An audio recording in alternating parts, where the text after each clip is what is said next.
This is VOCM Open Line. Call now to get in the queue. 709-273-5211 or 1-888-590-8626. The views and opinions expressed on this program are not necessarily those of this station.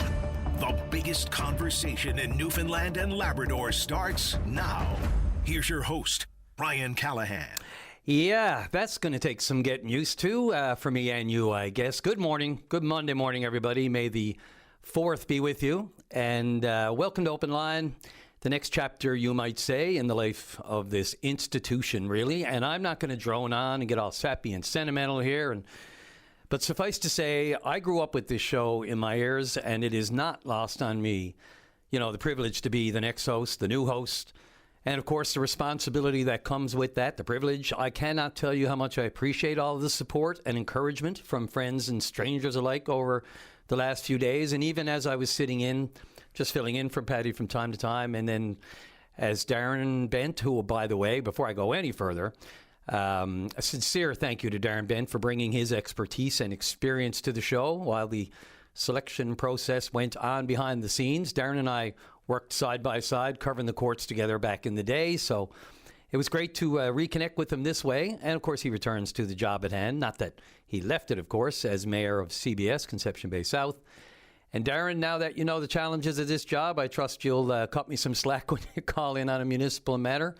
And that goes for everyone, really. It's a pity not everyone can host for a day or an hour or, geez, just for 5 minutes to fully appreciate the task at hand. But, hey, I'm up for it. I'm looking forward to it. As I said, I'm not going to go on. Spring and change is in the air. Open Line is still Open Line. Hosts will and have come and gone. But ultimately, the show must go on because you, the callers, still matter the most. And there is no other venue or platform like this in the province to get your point or your cause out there. So, and one person who does for sure know what it takes is our own Greg Smith, who's actually producing the show today puts his head down like he's shy or something, who's producing the show for Dave today. Dave will be back tomorrow. We have his blessing. I wouldn't have taken this position if I didn't have Dave's blessing, and you all know that because he is the machine behind the machine. Greg's there today. And by the way, yeah, if it all does go south, you can blame him. I'm just one of a few. Yeah, well, okay. One with many, many, I don't know how you do it. We're all tasked with, trying to keep our ducks in a row in the run of a day, and you got more ducks than anyone in a row. Yeah, man, thanks for the opportunity to you and all of, I'm going to say it right out, to you and all of the powers that be here. Like I said, if it all goes south, it's all your fault. Well, listen, we kind of joked about it Friday when we had a chat, but it's kind of, pun intended, written in the stars. It's in your book.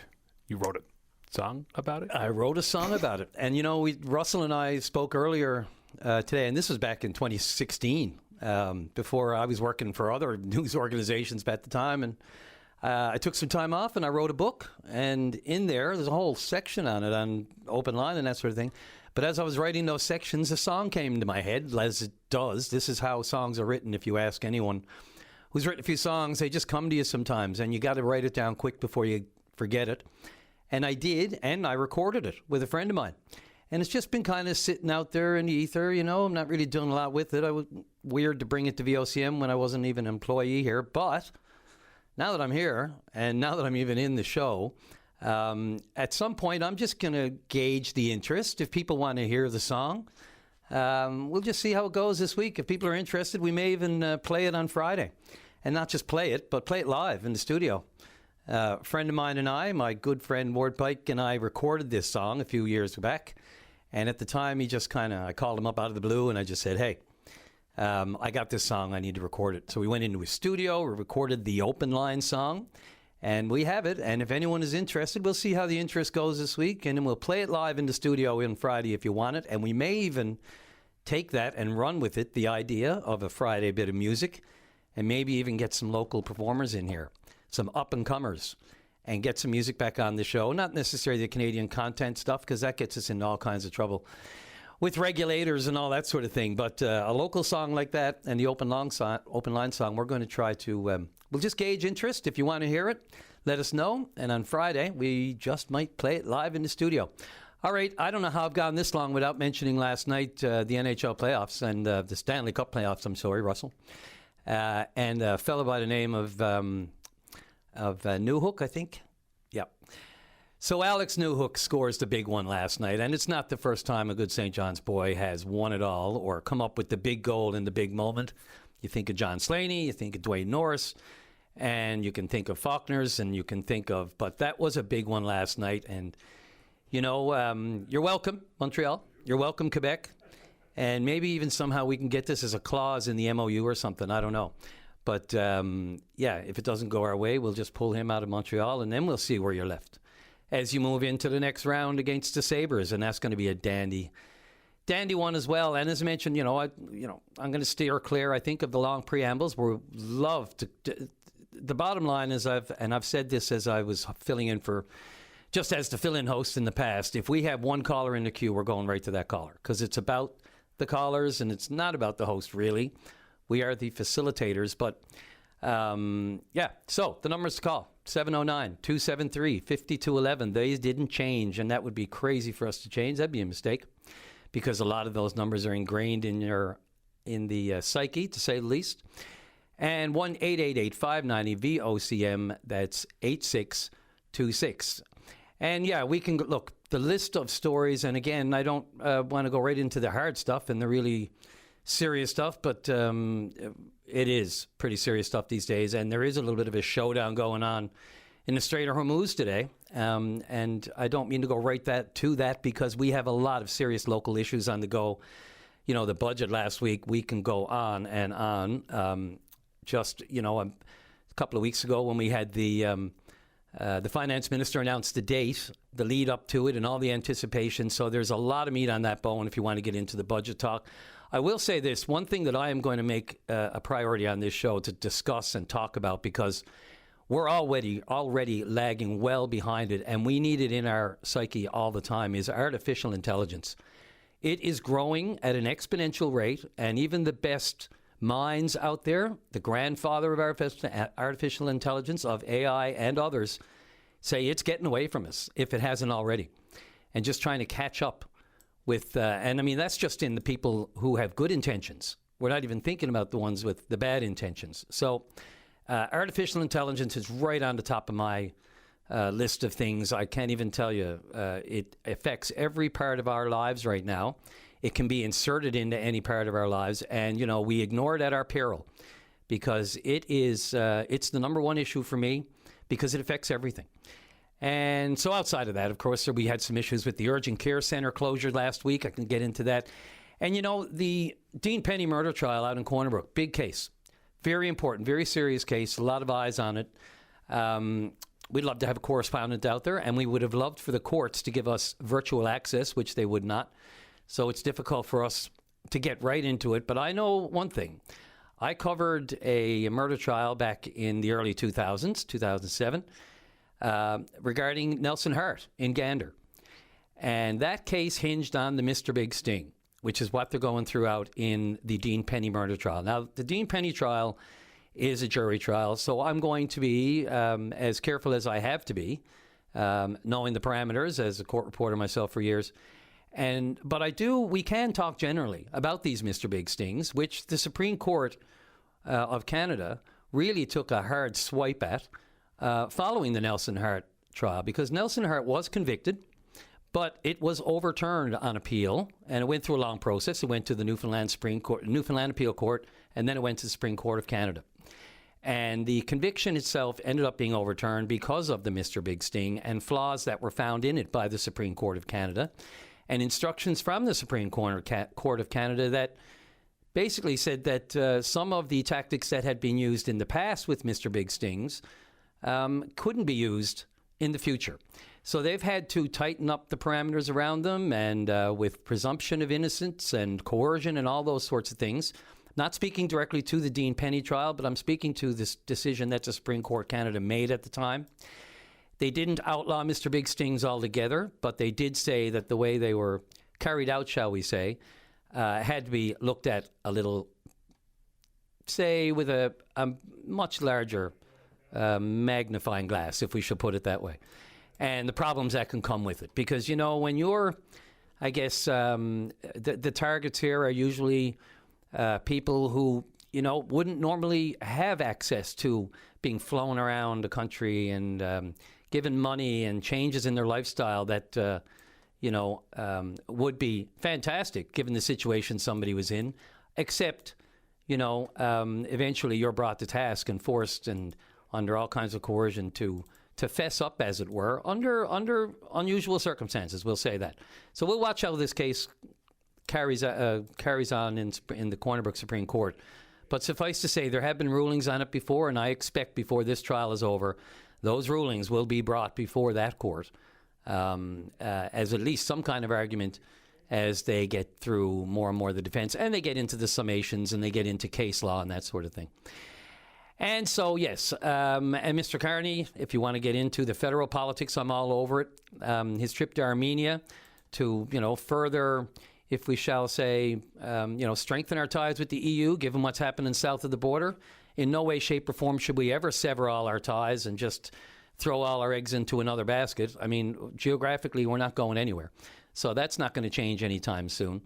Some people might say all the flying around he's done while he's got some big issues back at home. But on the other hand, everything he seems to be doing, or the federal government seems to be geared towards, is trying to increase markets for those products that we can no longer afford to, peddle and trade and pander and buy and take and import and export from the United States, given the uncertainty. So that goes on.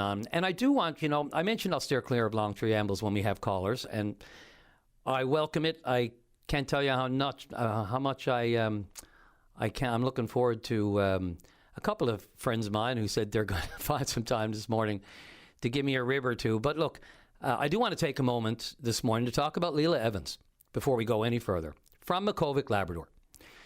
Now, there's a good swath of people out there from the island who many have no idea where Makkovik is. Yes, Labrador, maybe even northern Labrador, and maybe even coastal Labrador. And I'll bet many of them only know much of where that is because of Burton Winters. Makkovik and Burton Winters, for a lot of people, that's when people understood where the place actually was and the tragedy, the tragic death that young man suffered on the cold, hard ice north of Makkovik. But back to Leila Evans. And Leila is from Makkovik. And specifically, I want to talk about her honesty, because she knows a little bit of what she speaks. I'm not surprised and can't blame her. She comes from that place. She knows her people personally.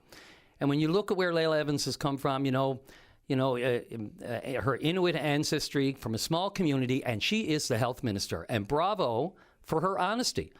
Correct me if I'm wrong, but isn't that what we all want from our politicians? Isn't that what we've been complaining about? Lack of honesty, lack of transparency, lack of openness. Exhibit A, ladies and gentlemen, because when Leila basically said, the healthcare system, when she was telling her own people in Labrador that you should sue us, this came from a deep, heartfelt, her own generational trauma that she lives. She lives that reality every day as the representative for that area. And, a lot working against her when you think about, where she has ascended to and the position she has. So bravo, good on her. I was a reporter still last week when I heard Leila pour her heart out and talk about, just straight from the heart, shag the politics, no political points to be gained here. And some of her ministers and the MHA's National Assembly could learn a thing because, God forbid she gets in any way raked over the coals or taken to task or talked to about her comments, because of the political realm. But look, she deserves nothing but praise for being honest and open and let the chips fall where they may. And we could all use a little bit more of that out of government. That's what I'm just saying. Let's see. Greg, let's take that first break right on to 9:15. One of the things we're going to do here is make the breaks. And we're going to try to keep the calls a little shorter so we can get more calls in. But we're right on the break here now, and we're going to take our first one. Brian Callahan with you on the next chapter, if you will, of Open Line. We'll be right back. And welcome back to the show on this Monday. May the 4th be with you, of course, for all you Star Wars aficionados out there. And I mentioned Alex, just before we go to our first caller, I mentioned Alex Newhook off the top. Of course, a big goal for the Habs last night to win it, push them into the next round. Of course, Sister Abby playing in the playoffs with the Professional Women's League, of course, with Boston Fleet. Had an assist, I think, in Game 1. And I think they're tied 1-1. I think Game 3 is Friday, I hope, right off the top of my head. I hope that's correct. If not, I look forward to being corrected. Let's go right to line number one. Leah Patterson, the Executive Vice President of External Affairs with the Newfoundland and Labrador Youth Parliament. You're on the air. Good morning. Good morning. How are you? Good. How are you? Grand. So you've got a session coming up this fall, but you know, Leah, for people who hear the Youth Parliament, they're not quite maybe, they have an idea generally what it is. Why don't you just fill us in on, again, the good work that you do preparing our next generation for, God forbid, for politics? So Newfoundland and Labrador Youth Parliament is a youth-led youth organization that's for age 15 to 24 throughout Newfoundland and Labrador. You get to spend a week in the House of Assembly debating issues that are real, not only for our province, but also for young people.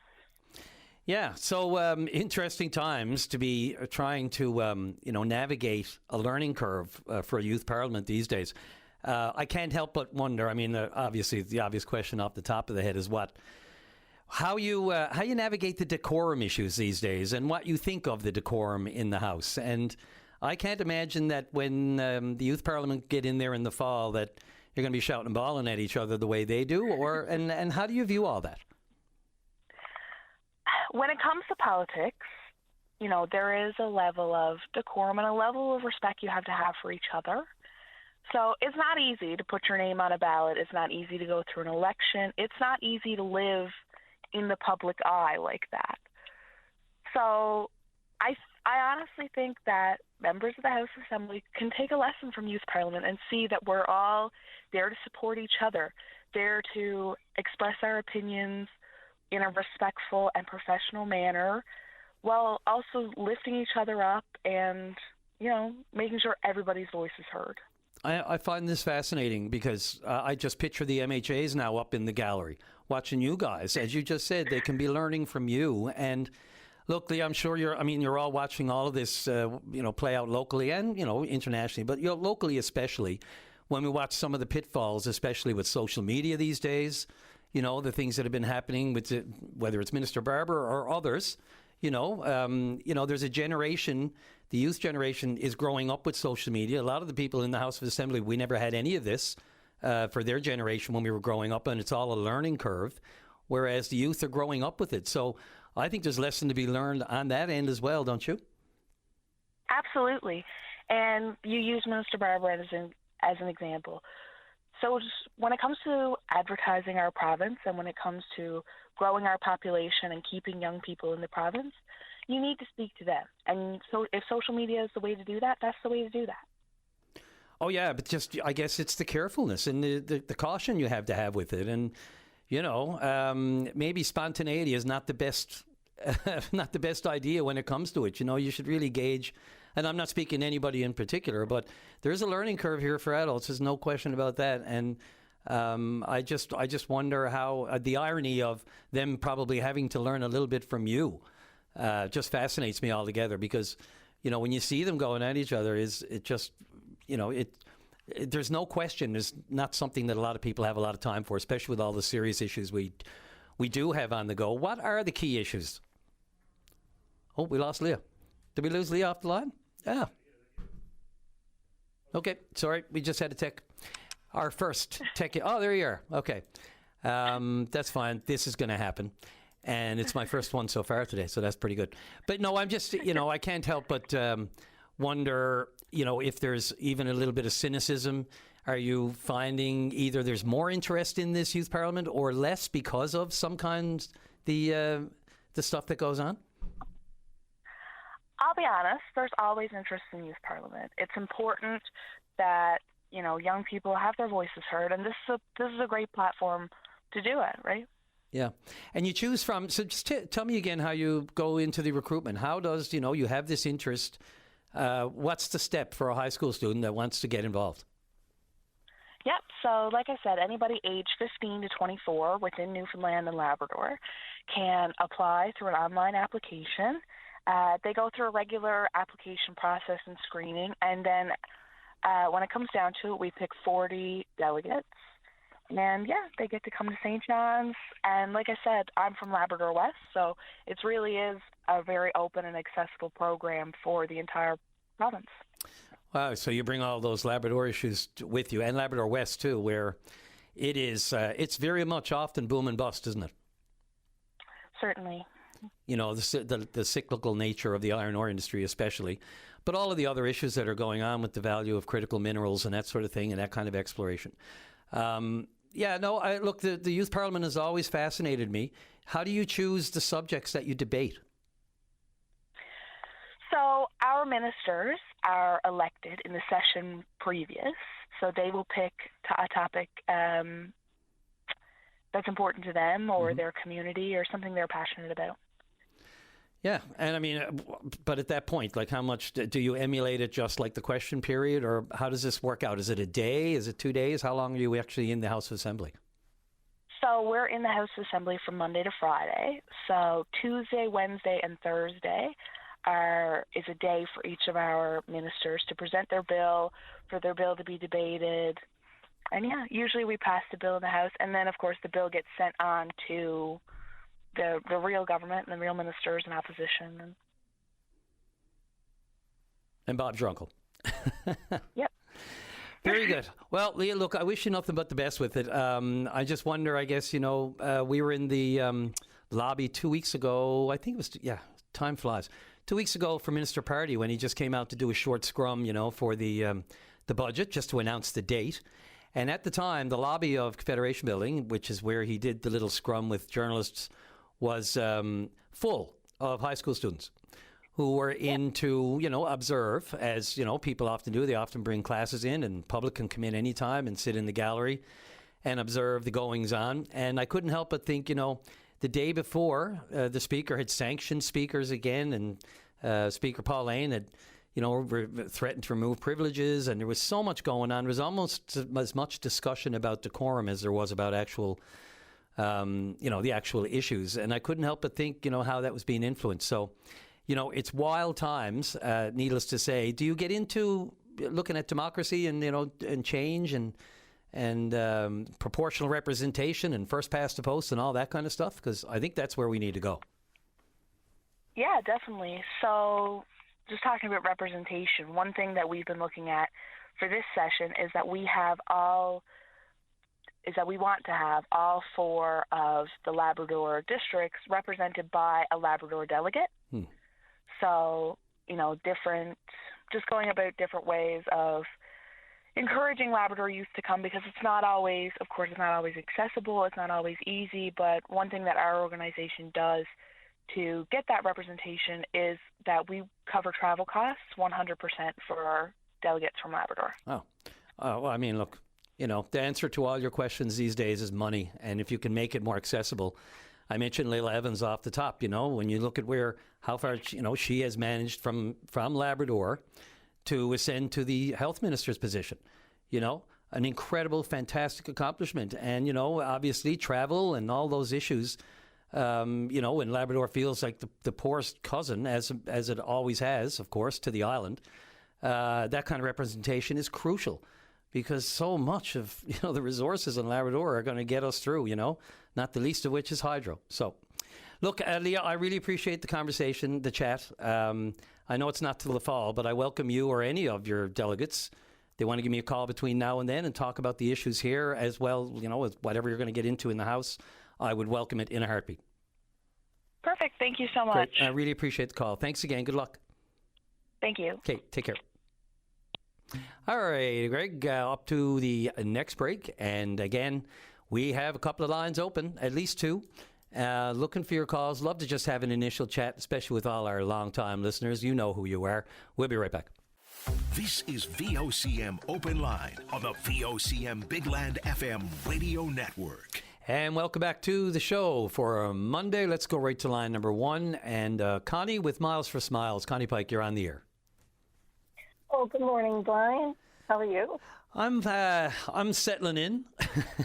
Oh, good. Congratulations on the new gig. Thanks very much. Enough for the faint of Yeah. heart, no doubt. But I really appreciate it, Connie. No. Thank you. Yeah, you'll do well. I'm sure of it. Thank you.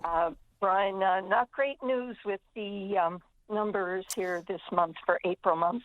And I was really heartened to hear that youth parliament is still a thing. Actually, I didn't catch the beginning of the call, but I'd love to connect with that young lady. She was very well spoken and had lots to say. I was involved in youth parliament many decades ago really? as a teenager. Yeah, it was really a thing back then. And while decorum wasn't exactly a subject matter during our weekend conference, we did learn a lot about the rules of the House of Assembly. And I can honestly say that they're not being followed these days. That'll suffice to cover that. Yeah, something. We won't go all the way down that. Yeah. But Connie, just before, and you know, one thing I'm going to try to do, you know, with a lot of callers, just to remind people, just tell us again, you know, your work and what Miles for Smiles does. Well, Miles for Smiles is a nonprofit group that works to prevent child abuse. That's the main thrust of our mission. We want to educate people, create awareness, and have people understand that child abuse is a real issue in our province, in our country, right around the globe. And I'll speak to that in a moment. But Sure. Again, just to go back to that young woman, I would like to, I guess, convey to them the numbers that we're dealing with these days. So maybe they might see it as an issue wherein they could, you know, lobby government to talk about violence against women and children more often, do something about it. This is a real issue in our province. People across the country are moving towards, and other governments, our provincial governments, are moving to have this declared an epidemic, as they did in Nova Scotia a while back. And I think our province really needs to sit up and pay attention and get it deemed an epidemic here. And I'm not just talking about intimate partner violence, because we all know that during that type of scenario, children are very often involved, and whether they're caught in the crossfire physically, there's a lot of emotional and psychological damage that's being done to children. But the actual court numbers, Brian, for April, we had a total number of 395 cases listed on the 10 dockets in the province that attribute crimes against children. And that's far too many cases, 395 per month, as I always say. Less than 10% of cases, are reported. So that's indicative of a much higher number. And there were 64 people charged with those 395 offenses. So Yeah. I was just going to say, it's a bit like I was still covering court last week, and I just wanted to butt in just to jump in for a moment and say, you know, we see many of the same names and charges as they make their way through the court, but of late, I've noticed a lot of new names. And Connie, I wonder too, how long have you been doing this exactly? Like watching, checking the docket and looking at these numbers? Okay, well, Bev Moore-Davis is the director of Miles for Smiles, and she actually started Miles for Smiles in 2013, I believe it was. Right. That should be said, sure. So we were always looking for strategies and ways and means in which we could get more information out to the public. So in August of 2023, we started keeping the numbers. Okay. And since then, you know, it's just atrocious. Thousands and thousands of cases have gone through the courts. And, you know, like when I say that there's a minimal number reported, we don't even take into account the numbers that are referred to social workers, let alone the, you know, non-reported ones. You know, the numbers that are being reported to, well, I'm going to call it the Department of Social Services, because quite frankly, I can't keep up with the name changes. But that's So what you it was and me both. Yeah, exactly. When I started back in the 70s, that's what they were called.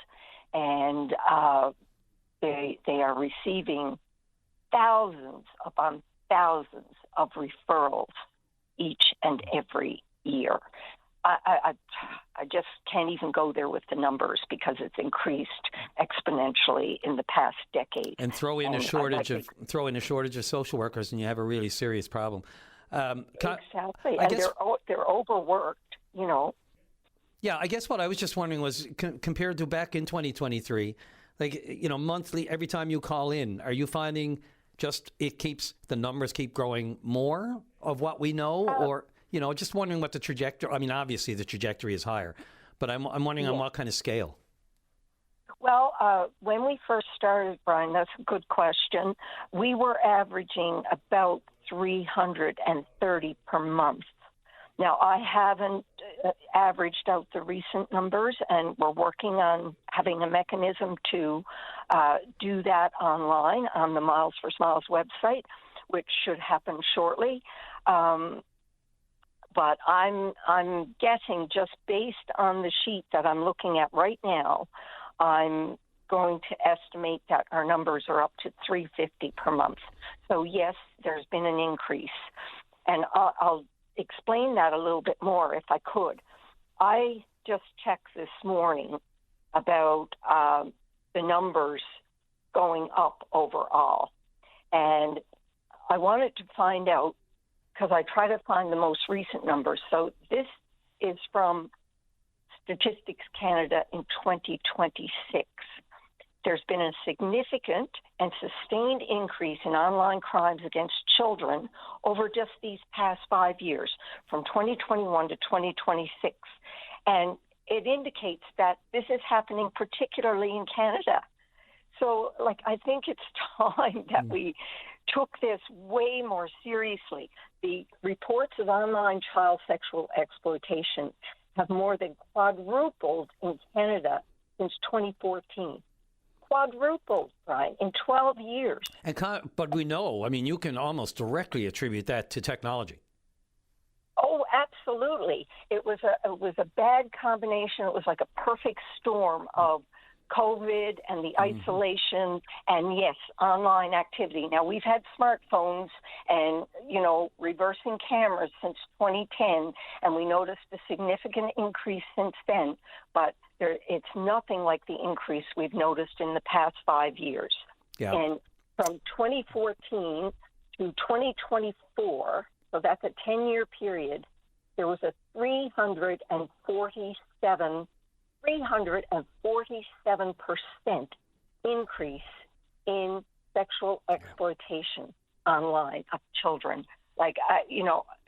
We've reached a point where I don't know where it's going to end. The RCMP said in 2024, luring incidents reported by police, and just reported. How many are unreported? Yeah. It grew by 65%. We just don't know, and all of this extreme online violence, where there's a rise showing now in data from 2026, there's a rise in extreme online violence, including coerced self-harm and sexual extortion, and it primarily targets teenage girls, and it's doubled in 2025 compared to 2024. So I'm just wondering, when will we deem all of this violence against children and women to be an epidemic? I'm of the class and the school and the push to have this declared an epidemic by our province, and I think it's long overdue. And if we don't do something about it soon, it just leads to so many other issues, Brian. We've talked about the upriver effect before. But right now, we're looking at online crimes against children. Not online crimes against children. All crimes against children. They measure over 1 billion children experience some form of abuse, including physical, sexual, emotional, every single year. And that's on a global scale, over 1 billion. That number is from UNICEF in 2020. So I shudder to think what that actual number is now, given that 6 years have passed and we're getting new data. And even then, if you looked at over 1 billion children back in 2020, that meant there was a child being abused every 32 seconds. And 32 every second. 32 children every second back in 2020 were being abused somewhere around the globe. And I wouldn't be shocked at all if that number has gone up, just about double. And Connie, we talk about perfect storms. Given that it's online crimes mostly now, you can do it darker in all the dark web areas, and you can do, it's crazy with the artificial intelligence and all the different ways that people of that sick mind go to and can use.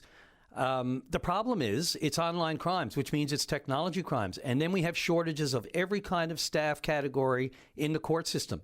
So not only do you have the difficulties because now the technology crimes take longer to vet. Disclosure from the prosecutors, from the police to the prosecutors. The police have to vet it. They have videos to go through. The tech crime side of it. It has become so complicated, and with so many staff shortages, that it takes longer for the wheels to justice. And it was already bad enough. And we see all the Jordan cases that are coming up. This is, Right. The problems, the staffing problems in the courts that the province is looking at and trying to address. This all goes to the heart of that. And you're absolutely right. I think if there was more convictions in succession. If we could report more convictions, if there were more in succession, I think it would become a little bit more on the human psyche and more in our bailiwick or whatever you want to call it, so that it does seem, because unfortunately you got to, somehow there has to be a perception out there that it has gotten worse, and most of the time it doesn't until these kind of convictions go into the news, and it's just getting harder and harder. These cases take longer and longer to prosecute, and with staff shortages, where's the incentive to go through the process for some people? Well, exactly. And Brian, I'm going to be perfectly blunt. I haven't been this blunt on the open line in over 2.5 years. But I want to say, as I'm going through the numbers, it's easy to tell that the people responsible in the large majority are males. Men are creating the problem. Men are part of this problem big time. Men have the authority as the power brokers in our province, in our country. Our lawmakers are mainly male. They have the power to do something about it. And until men get involved in helping solve this problem, it will continue to be viewed as a women's issue. And let's say, and I would like to say, let's get more men, because I know a lot of men, good men, who are on this problem and working hard to get it. I always want to be careful of just lumping everybody, all men, and that kind of thing. I know that's not what you said. I'm not doing that. No, exactly. I'm not doing that. No, exactly. No, I'm asking men to please help us see this as something other than a women's issue. I don't know if you're familiar with the CNN report in February where 62 million visits were made to a website on one weekend. I mean, this about men teaching other men how to strangle or abuse their wives and girlfriends, how to put them to sleep and have sex with them in any way they wished. I mean, this normalizes violence against women online. Connie, only because, I'll give you about 30 seconds. I'm really sorry. I'm way over time, and I know it's a serious issue, so don't anybody scream at me for not giving short shift because we've had 15 minutes. But go for it. Just to wrap up if you could. Okay. I just want to add on that just before our call, I noticed online in a group I follow, there is a symposium this year in Canada. I believe it's taking place out west, on strangulation in Canada. Strangulation, Brian. That wasn't even a subject, when back in the day or even 20 years ago. And now there's a site, strangulationincanada.ca, if anybody who deals with intimate partner violence and sexualized violence wants to check that out. It's just awful. It's gotten away from us, Connie. There's no problem. And we need to have more talk and awareness of it. Thank you for the call. Sorry, went over a little bit too, but too much of an important topic. And I look forward to the next chat. I really do. Thank you, Brian. I appreciate your time. And thanks for all the good work, Connie. Take care. Oh, Greg, sorry, buddy. That's a big topic there, and give it its due. Let's take our break, and right back with Mike after break. And welcome back to the show. Let's go right to line number 2, and Mike Murray, you're on the air. Hi, how are you, Brian? Good, Mike. How are you? Happy Monday. Happy Monday. Congratulations on the new job. Thanks very much. Yeah, I'm just happy to hear that you got it. I really appreciate it. Thanks. I do want to start by giving you a hard time, though. Do it. I think it was very unwise to talk about an ongoing jury trial on the open line. I think it's something that probably shouldn't be done. That kind of stuff can have consequences. And I also want to say something about I don't want to talk about the Penny trial, but I'm going to mention the Nelson Hart decision since you brought it up. Yeah. Okay, let me just explain the Nelson Hart decision in ordinary, everyday English. You got it. The Supreme Court of Canada in the Nelson Hart case said there's nothing wrong with the Mr. Big tactic. The only thing is that you've got to fine-tune it so that it's appropriate to the person that you're dealing with. Mm-hmm. Nelson Hart, Nelson Hart was an idiot. He probably would have confessed for a bag of chips and a Pepsi. And when they offered him a job and some money and a bit of respect, then he probably would have said anything to keep it. So the decision had nothing to do with whether he did or didn't kill those kids. The decision was all about how reliable his confession was, considering how stupid he was. And, that's what the Nelson Hart case is all about. There's nothing wrong with Mr. Big in principle. You just got to do it right. Absolutely. But what I really called in to talk about this morning is to say a little something about the city of St. John's. There were big rallies or a big rally this weekend over that Limeville at the bottom of the Battery. And I think that, the city really seems to have almost a complete lack of interest in quality of life for people who live especially in the downtown area. In other cities, in heritage areas, you can't cut down a tree. You can't get rid of green space, even on private property, without a permit. Another thing is that, downtown is full of Airbnbs. I don't live in the Battery. Yep. I talked to a lady who lived in the Battery last summer, and she told me she doesn't have any neighbors anymore. They're all Airbnbs. On my own block, which I know really well, I walked around it the other night, and I counted 40 private homes, and 10 of them were Airbnbs. That's 25%. Other cities do stuff with heritage development. If there's any development in a heritage area, it's got to be consistent with the housing and the structures already there. Look at the city today, or last week, just gave those guys permission to tear down those buildings on Water Street. In another city, they would have had to preserve the facade of those buildings to get the permit. Look at the McMansions going up on the Battery in that area. There's all kinds of examples. The city really, the basic attitude of the city is that private property is king, and they're not willing to act in the best interests of the residents of the city. Look at dilapidated and vacant properties. There's a house on Gower Street that's been the topic of news stories.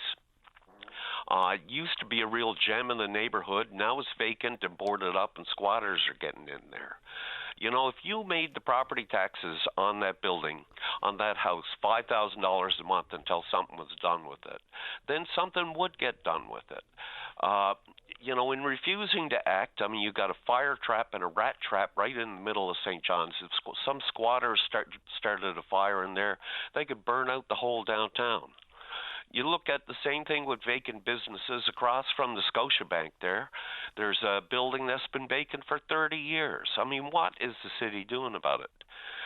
In Toronto, they just started a thing with landlords who won't keep up their properties. The city is taking action. Is going to go in and repair properties and send the bill to the landlords. I mean, why isn't our city taking any action on anything? And it's not just big cities. In Halifax, about a month ago, this company had permission to build an 8-story building. Halfway through, they decided they couldn't make enough money out of it unless it was a 10-story building. So they just added the 2 stories and figured they'd get forgiven. And the Halifax City Council said, you're not getting an occupancy permit until you take those top 2 stories off. I mean, can you imagine that happening in St. John's? Well, there's a lot happening with both those, and you mentioned the one on Water Street. You know, the company came back with a report, its own report. They paid for it. And in that report, you know, they made the case for not just too expensive to renovate it. Well, I mean, you know, that's in their interest, right? So yeah, exactly. If you can't afford to do it, then sell it to somebody who can. And we know that the expert heritage panel, the cities, they voted apparently a majority to let it go, to issue the demolition permit. But we know, and I've heard from people, as well as the Historic Trust, who are livid over this. And I know a group of people, former councillors, I'm not going to mention any names yet, but I've been approached to mention that there's a small coalition being formed to push back on everything you just mentioned. Not push back on it, but in support of everything you just mentioned. And one other note on that, I saw one of the great signs, one of the best signs in a while. And it's just a sign, but good sign, you know, it gets people's attention with the Battery March over the weekend in the Battery. It was big sign, selling our history, battery not included. Yeah. There you go. 100%. I mean, you know, it's, you know, when they have municipal elections, the same slate of people who are not interested in doing anything get elected again and again. You know, people vote. You know, there's a guy, I've never met him, but I wouldn't know him if I banged into him on the street. But there's a guy named Miles Russell who ran for council. He knows everything about development regulations. He goes to all those meetings. And he ran for council and said, you know, people are going to vote for whoever's got the most signs or used to be on a sports team or has their picture on real estate billboards, you know? Yeah. It's really, people really need to put more thought into municipal politics. It's more important than a lot of people realize. Couldn't agree more, Mike. Look, listen, thanks again for the call and your kind words. And I'm sure, you know, as I said before, very careful when there's jury trials on. I mean, we can report on what's come out of it, but beyond that, you have to be very careful. I couldn't agree more. Thank you for the call. All righty. Take care. See you soon. Okay. All right. Bye. All right. Let's get off to our news break and back with the Seniors Advocate after the break. This is VOCM Open Line on the VOCM Big Land FM radio network. Thank you very much, Sarah Strickland in the newsroom. Back to the show. Welcome back, everyone. And thanks for hanging with me on the first day of the permanent gig as the new host of Open Line. Let's go right on to line number 1 and welcome on the outgoing Seniors Advocate for the province of Newfoundland and Labrador, Susan Walsh. Susan, you're on the air. Thanks, Brian, and congratulations on your new position. Thank you very much, and congratulations on your pending retirement. I think, you have almost exactly 2 weeks left? Yes. So it's the 2 minutes. Wow, you absolutely sound forlorn. You sound sad. It's bittersweet, I'm not going to lie about it. I was really trying to avoid using that term, so I'm glad you did. But really, it's been quite a run. 4 years, I think, in the position. Yes. So much still left on the plate, so I can appreciate, as you said, the bittersweet. How are you feeling? Well, I mean, I'm calling in response to your request for me to come on and talk about the budget. So I don't want to spend a whole lot of time on me. I want to talk about the budget. But I will say this. It's the right time for the office. I think we've done a really good job, my small but mighty team, of getting the office on good footing. We've got some really great processes, and we're very transparent. We've got a great connection and community with seniors individually and organizations representing seniors. So I think a new advocate coming in will have a really strong base to go from, and I'm proud of that. And that was very much a team effort here in the office. So I'm feeling good about that part, for sure, 100%. Appreciate that. Okay, the budget. Yeah. So I know you were looking for me last week. I apologize. I wasn't able to accommodate, but here we are. So I think the budget for seniors, like if you look at the budget specifically related to seniors, I think it's good. I think that they've clearly tried to do some new things to meet the needs of seniors. I mean, you look at a 20% increase in the NL Seniors benefit. Yeah. That's brand new, and I think last year, I believe it was, that the PCs, when they were in the opposition, took my office's recommendation to index the seniors benefit, and they pushed it forward through a private members' day motion. So now we're going to have that plus a 20% increase. I think that's really good. The nurse practitioners being free is critically important. How often would I hear from seniors, especially in central and western Newfoundland, but I mean rural Newfoundland generally, where they can't get access to an actual family practitioner and doctor, and have really positive things to say about nurse practitioners. Now it'll be accessible. The MTAP program, the devil's going to be in the details there, but my goodness, if 100% coverage for transportation is covered off, that's a game changer for many seniors. I'll keep going with my list. No, keep going, because I want them to hear it, right from the horse's mouth. No offense. Yeah, the RSV vaccine being free for 75 plus, good on Minister Evans for that. I mean, I had to fight a lot about getting the shingles vaccine. I had to fight about getting the pneumonia vaccine accessible, free and accessible in pharmacies. I didn't even get a chance yet as an office to take this one on, and they moved it. So I'm really pleased to see that, and I really hope to see that it'll be available in pharmacies as well, to be administered free of charge, because pharmacies often are much closer in rural Newfoundland than a health clinic. The increase in the drugs under the NL prescription drug program, I mean, that'll benefit seniors as well. And I heard this morning through VOCM some details on that being cancer related. And of course, that the older we get, the more concern, in terms of accessing, things like cancer. So that's going to benefit seniors. An increase in the long-term care beds throughout the province. Now, I mean, Brian, I've been really clear as an office. We haven't really been advocating for more long-term care beds, because we really want to see more supports to keep people healthy and well in their communities.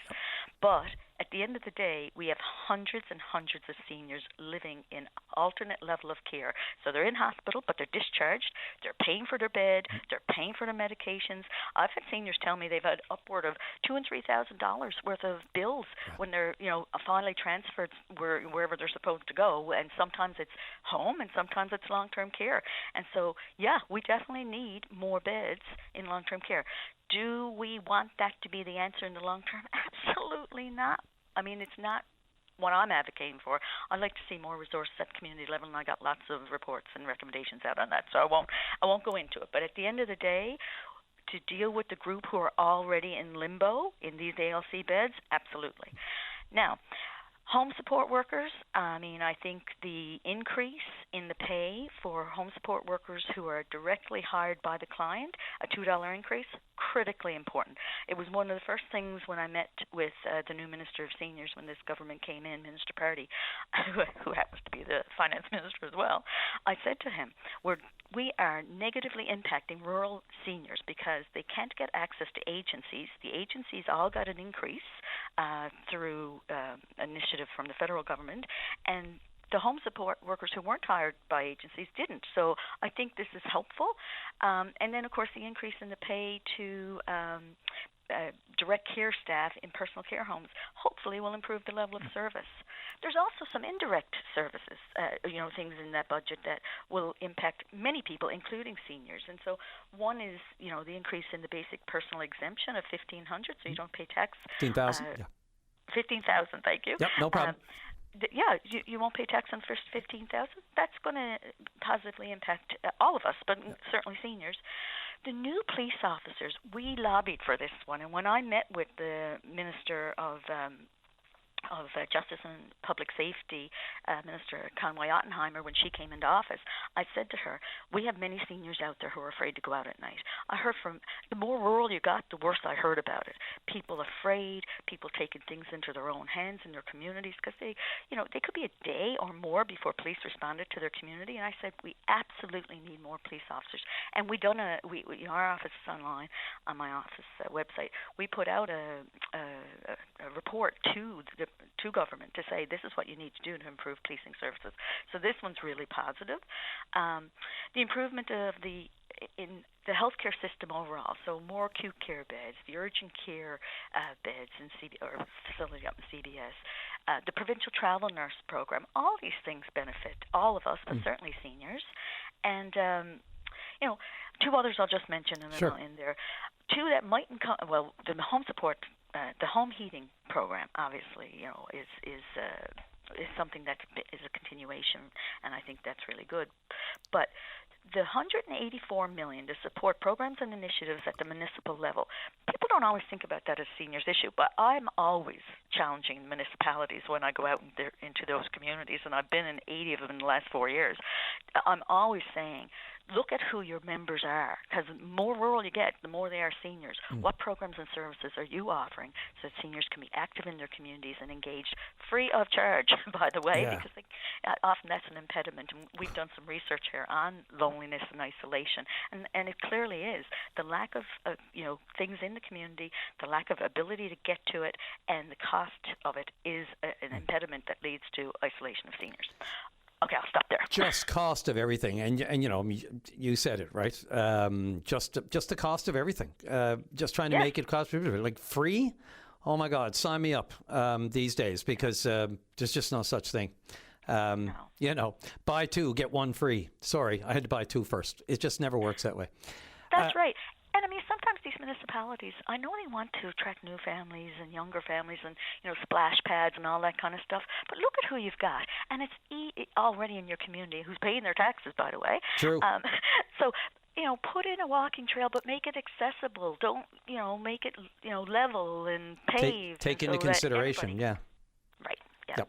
Susan, thanks so much. We're a little past the break, but boy, it was well worth it. I hope I hear from you again before you truck on out. Do you have any say in the next choice, or are you just going to can you make a recommendation? So, oh my goodness, I wish I had more time, because I'd love to talk to you about going forward, what we'd like to see. That's my fault. From that, that's my fault. I will tell you. No, it's not. I'll tell you this much. Yes, I am pleased to understand that they will be temporarily, filling the position until they can fully advertise. And, of course, the position is voted on by all members in the House of Assembly. Right. So it'll probably be the fall before they can permanently appoint. But I am happy to hear that there will be someone. That person hasn't been identified yet. But it is my understanding that the Management Commission will be meeting shortly, and that they will be assigning someone temporarily. So that's good news. It is good news in the interim. Susan Walsh, the current seniors advocate for Newfoundland and Labrador. Thanks so much for the time. Enjoy your remaining waning days. Thank you very much. Thanks a lot. Take care, Brian. You too. Bye. All righty, Greg, let's take that break. Wrapping on the knuckles. We'll get through this first one right after the break. And welcome back to the program. Let's go right to line number 3. And Sam, you're on the air. Good morning, Brian, and congratulations on your new journey. I'm sure it will be an exciting one. You'll hear lots of, I guess, just about everything from everybody around the island and all over the world, basically. That's absolutely the beauty of it, Sam. Absolutely. Yes. Well, what I wanted to have a call about again this morning is the food fishery. I was figuring by now we would have an announcement. They said they were going to have it out good and early, and I'm sure that they're after DFO and the Minister of Fisheries, Minister Thompson. I'm sure that they're after making their decision by now, so I don't know why they would keep people waiting. And when I hear them saying that they're talking to the stakeholders and things like that, right? Well, the stakeholders really gave them quite overwhelming what people would want here in Newfoundland and Labrador last fall, and they're after coming out and admitting it was the largest survey that was ever done by DFO and everything like that. So I think that they just need really to they're after looking at that, so I don't know why they're still hanging on and not giving us a decision yet. Yeah, no, Sam, I wanted to let you talk. A couple of things. First of all, the results, the Minister, Joanne Thompson, Our fisheries minister, by the way, good Newfoundland and Labrador fisheries minister, what we always are very happy to see. Someone who can relate to exactly what's going on here on the ground and bring that voice to Ottawa. I guess a couple of things surprised me. All of that feedback. Was there anything that surprised anyone about any of this? The fact that there'd be so much of a response and suggestions of what to do, and B, what those suggestions would be, because we all know what we wanted. It just felt like an exercise that was just redundant. It wasn't even necessary. We know what we wanted. We know how we feel shortchanged compared to the maritime provinces. And to answer your question, normally the decision does come out in June. So we may have to still wait another full month for them to review what I believe they already knew. Oh, definitely. Right. No, there's no doubt about that. Right. No, for years, everybody is telling them the same thing over and over and over. But they did want, like you said, they wanted to hear from Newfoundlanders and Labradorians through the survey, and they were going to make their decision on that. Well, if they can't make changes with that, no, they're after hearing loud and clear. So, but and if there is no changes, which I'm hoping that we will have changes, I'm still pretty optimistic about it. And if the bit of hook and line that we're going to do with the food fishery, it's going to ruin the stocks and everything like that, well, then I would say that it should never, ever be open, because we got every dragger from every country out around now doing dragging and everything like that off the shores, and all the dragging that we're doing ourselves. So if the fishery can't stand a bit of hook and line, during the couple of summer months, right? We're in pretty sad shape again with the fishery. I think people have said once or twice, if they applied the enforcement that they do to, trying to get a few, five daily bag limit and all this kind of stuff, if they applied the same enforcement as they do, as you just said, the draggers and what's going off our shores and has been going off on our shores for decades, where is the real dent coming in that stock? I mean, is it because you and me are out getting some, hopefully on a nice weather day, and if it's not a nice weather day, are we taking a chance? So, 7 days a week and all this sort of thing. If they don't make some changes, boy, there'll be hell to pay, because, after the process that they've gone through, the response they got, and the acknowledgement from DFO and the minister herself, of many of the issues that have already been brought to the fore of how we want these things fixed and changed, and maybe a little bit more equality with other provinces, and why are we treated differently.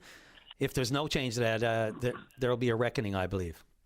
Oh, I sure do. I think you've made it quite clear right there for them when you said that right now. So that's all that I had to say. Yep. Like I say, it's our culture, right? That for over 500 years, we were here, and basically back then there was hook and line. There was never a problem. It was only the big problem got was when all the big draggers started coming out there, every ship around, and then they were doing upgrading and everything like that on the fish, having their tows and bring it back on the deck of the boat, and look and say, nah, this one was not good enough. No, it's not big enough, right?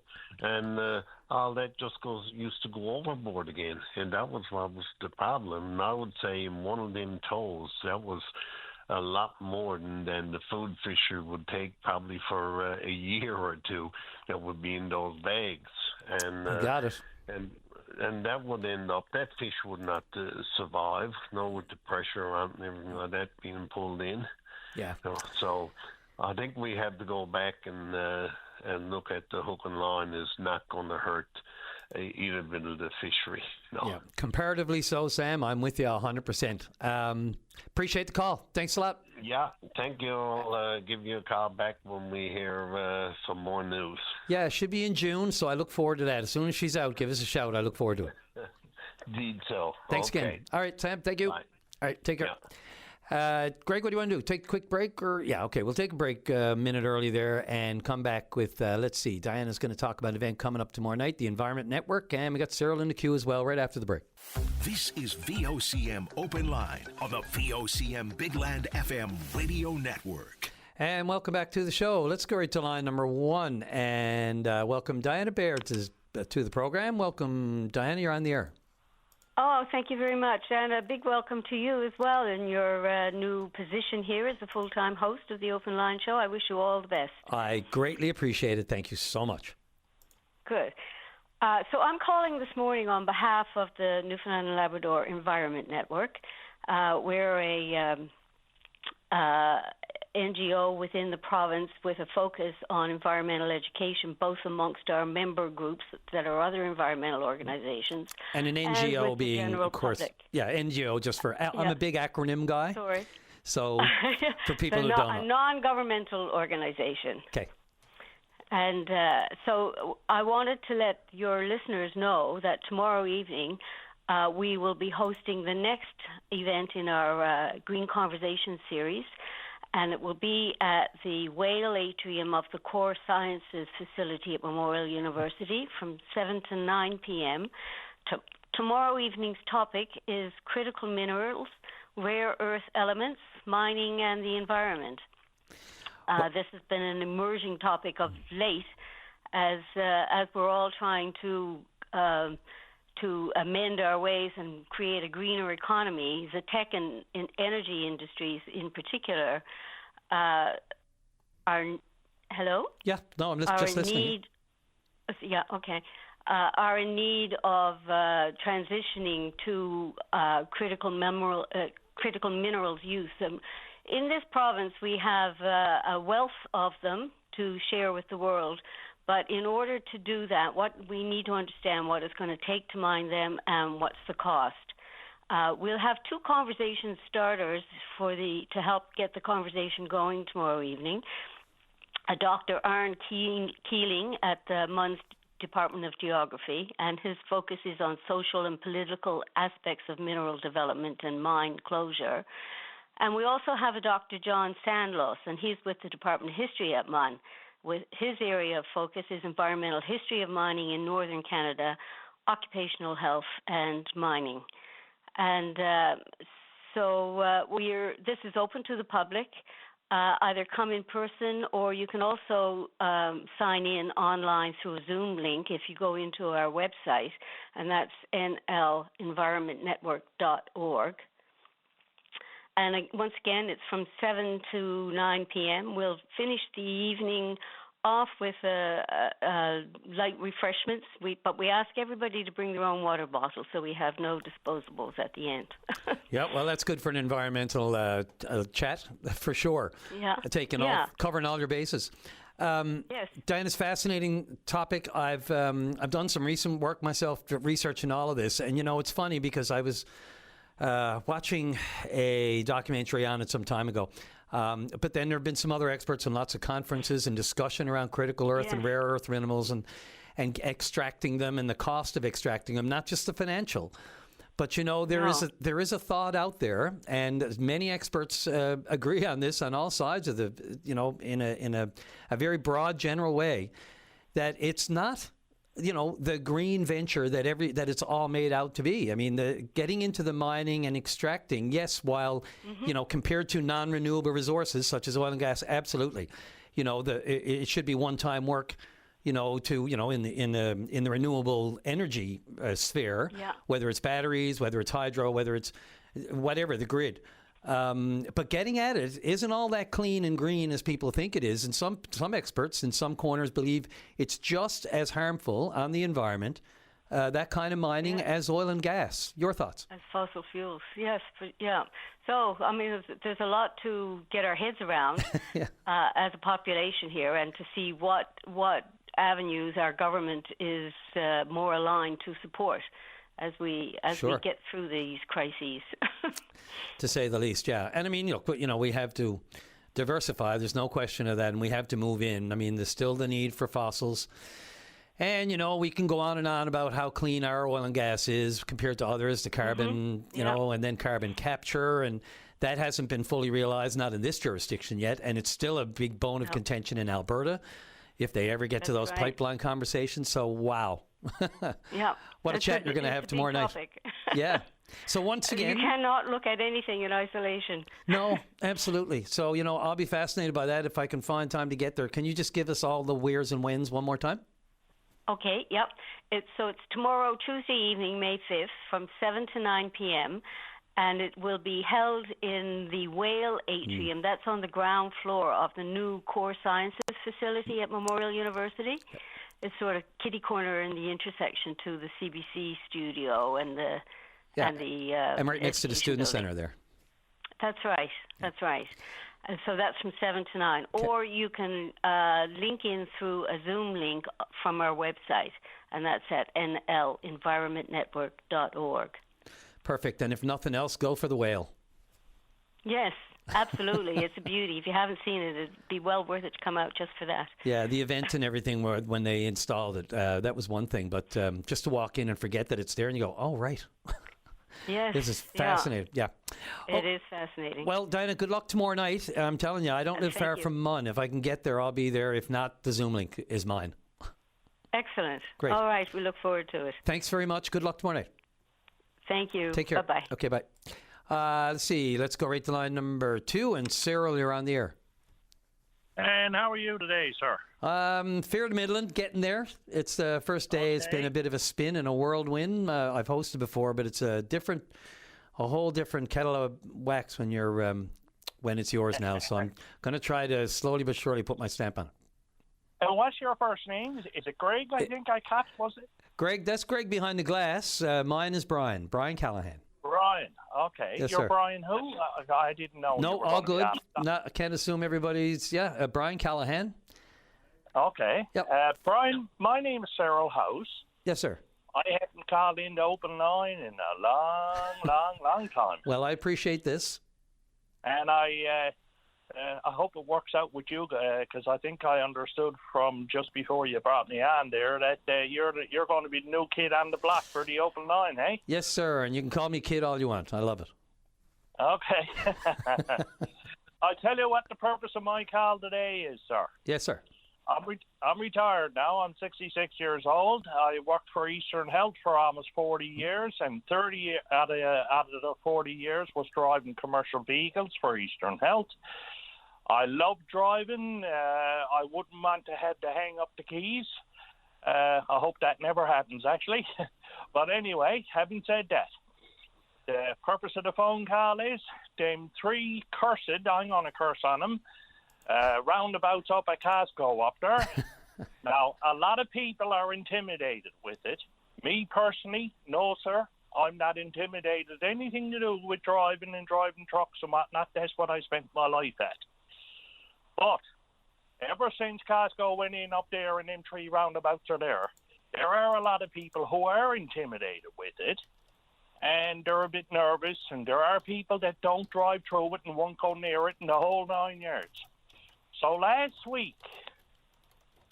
Thursday to be exact, at approximately 1:15, 1:20 in the afternoon, I was leaving Costco. I came down just past the graveyard on your right-hand side there. I entered into the first, I'm going to call it the first roundabout, exiting Southlands. Right. Anyway, and as I did, there's 2 lanes there. You know that. I'm sure you go to Costco. I know it well. Yeah. Anyway, well, I'll tell you how well I knows it. I spent $25,000 at Costco last year. I'm up there 8 to 9 times every month. So there you go. That's how much business that I'm bringing to them up there. You got more patience than I do. Well, when you're retired, boy, your life is your own. You can do what you want and go when you want and whatever. True enough. But anyway, getting back to what took place, poor senior citizen, I was on I'm going to call it the left lane, the fast lane, and she's on the slower lane.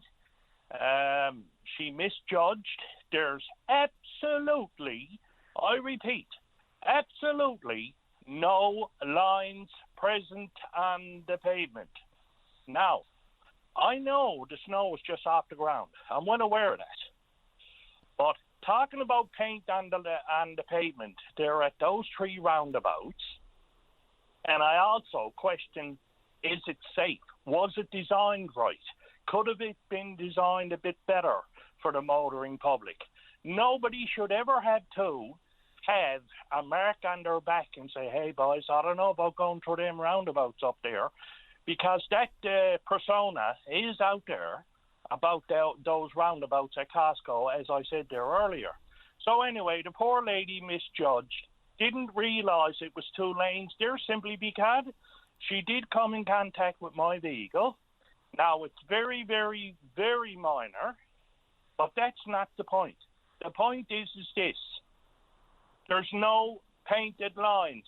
You got 3 roundabouts entering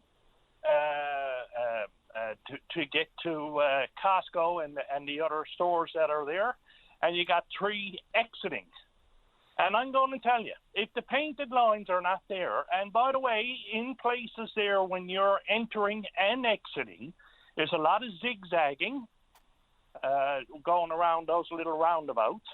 And if the lines are not there, so you take a person, now it could be an older man, an older woman, it could be even young drivers just starting out in life, driving through there with no painted lines. So you don't know, you're in your left lane minding your own business, and of course you know you're in the right spot because you're in and out there like a dog stomach over a year, whatever the case may be. But the person on the right, you don't know who they are or what they're going to do. That's right. So anyway, the poor lady come in contact with me. Now that lady is upset. I'm upset. You know, she got an upset on her insurance. Thanks be to God, the woman was honest enough to confess up that that she admitted fault and whatever the case may be. So we pulled out of harm's way when the incident took place. I got her out of harm's way and pulled in on a parking lot. There's a building there, some kind of a healthcare facility building, just as you pass the graveyard, heading out, in other words, heading east out of Southlands or Costco up there. Anyway, we pulled in out of harm's way, done our little exchange of information and whatever the case may be. Now, here's something that really, for last year, I threatened over and over and over to myself, frustrated, noticed that the painting of the lines, let's talk about that. Last summer, a good example, last summer, we didn't have a bad winter last year. Now, we had a damn good one this year. But anyway, last year, April month, May month, June month, it was late July before a lick of paint went to the pavement there on those 2 entrances going into those roundabouts. And anyway, as far as I'm concerned, I blame the council out in St. John's. They fought hard enough to get Galway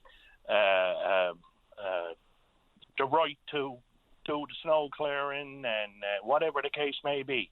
It should have been, in my opinion, underneath Mount Pearl, because I don't think they would be dragging their heels like the St. John's Municipal Council out there this soon. Well, you just took the words. You just took the words out of my mouth, sir. I was going to ask you. I mean, I'm only going to ask the question. I know exactly what you're talking about, and you're right above. You know, it's right above basically that overpass, the Pitts Memorial overpass as well. I'm just wondering. You know, just asking, does Mount Pearl and St. John's, or do both cities own one of those? Is there a cutoff? Is it just the city of St. John's responsibility? Is it in any way city of Mount Pearl's responsibility? And is that in any way causing a problem every spring for who's supposed to paint the lines? I just asking. Yeah, you know what? I don't know for sure, and to be quite honest with you, you just said something maybe I should have refrained from probably saying something I did say. Well, I don't know 100% sure who's responsible for doing the lines and who's responsible for doing the snow clearing, and of course, let's not forget the signage up there. Yeah, that gets the pulp bit out of it.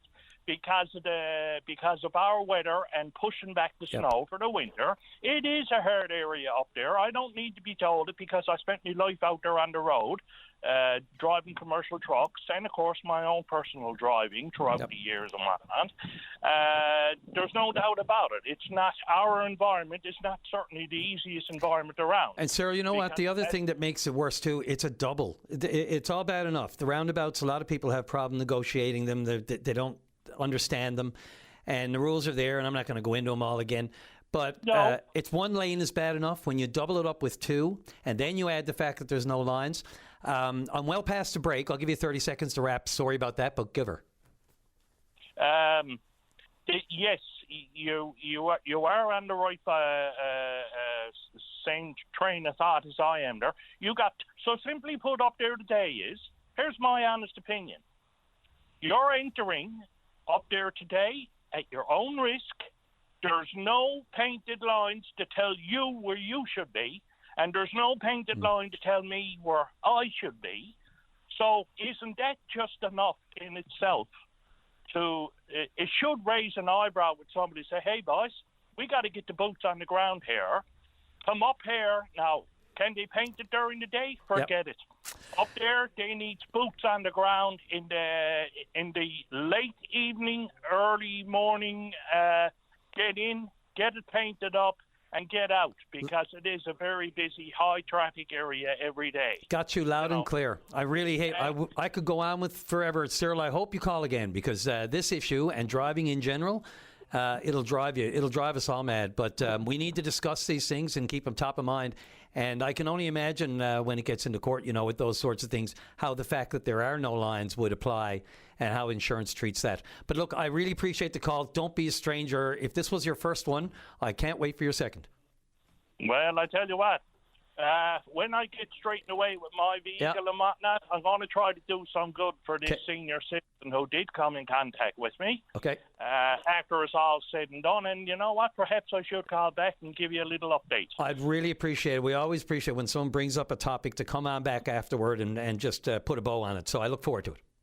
Yeah, no problem. You have a good day. Thanks, Cyril, for the call. Take care. Okay, my buddy. Okay, bye-bye. All right, Greg. Sorry, but good call. Let's take that break. This is VOCM Open Line on the VOCM Big Land FM radio network. And welcome back to the program. Just before we get to our next caller, email there, just following up on our last discussion, saying last summer I was exiting pits, and this is, of course, regarding roundabouts. Taking the ramp towards Galway, and I was met by someone who decided to take the exit the roundabout going the wrong way, which is always fun, and down the on-ramp. Well, that's all we need. It's one thing to properly navigate it in the right direction. The wrong direction just adds a whole other element. And they add that painting the roundabout line should be right behind school zones. Couldn't agree more. It's a hazard. Special work goes to lanes to one, heading towards Kent. Terrible design. Should be consistent lanes. I agree. Let's go right to line number one. And is it Christy? You're on the air. Hi, I'm calling this morning to send out a huge bouquet to Hope, who is a nurse on 5 East at St. Clair's Hospital. Sounds like she was appropriately named. Absolutely, and she lives up to it, I tell you. My friend was in hospital over the past week, and she was absolutely fabulous. Her bedside manner, her caring nature. I said, I got to call in and let everyone know, because if everyone could encounter a nurse like her, they'd be very lucky. And healthcare is getting a bad rap a lot of the times, and I said, nope, this is a little positive note. I hope she hears it or someone tells her, because like I said, she was absolutely fabulous. Just tell me the circumstances of it all again, Christy. Where and which facility? It was at the St. Clair's Hospital. A friend of mine ended up at emergency on Sunday, and then was transferred up to the 5th floor. And Hope was one of the nurses that most did his treatment. And she was absolutely fabulous. She made sure he had everything he needed. Any questions he had, they were answered. And if she couldn't answer them, she found an answer. She's amazing. I'm sure. She's what healthcare represents. Like I said, if everyone could have a nurse like her, they would be so lucky if they had a hospital stay and they encounter her. Yeah, and I'll bet you Hope would be the first one to say that she couldn't do it without the rest of the staff on that floor. Absolutely.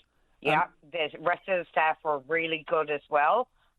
It's just that he happened to encounter her most of the time. But they were all very helpful. And Christy, I'm so glad you called. Especially with this new program they now have, the Core Care. You know, they're trying to work out some of the bugs, but they're all doing their best, and they're all very helpful. That seems to be the consensus, across the board. I mean, the calls that we get, speaking, the people who will preamble or preface their criticism of the healthcare system with, "This is not about the staff." We know, this is a vocation for many people. It's not like I'm going to take a part-time job to get myself to university. This is the career, the caring, the hope that they give, and appropriately named in some cases. So it's important that we hear these phone calls. Not only that, just for their own morale. One good phone. Exactly. Yeah. One good phone call could change their day, could change their week, and there's not enough good recognition, and there's not enough good positive vibes put out there, because most of the time when you hear healthcare, like you said, it's negative. So I said, no, I had to call in because I just want to make sure that it's, like you said, it's not the staff. They're doing their best. They're working as hard as they can, and they need to get some recognition sometimes. They need to be people to know that it's not us. We're here to help. We took this profession, and like I said, she's exceptional. She was exceptional. And you just know it, right? We all know it. Like you can get a nice, a negative comment early in the day, or a negative thing happen to you, and it can play on you all day. It can kind of eat away, depending on, how serious it is. I mean, toothache is one thing.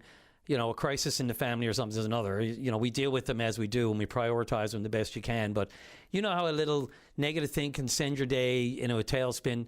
A positive thing, you can go in a spiral. Yeah, but the positive, the other way, works even better. And when you get a call like that, and I hope they're listening over on the 5th floor. I really do. Well, and if she's not listening this morning, I really hope that someone hears this phone call and passes this information on to her.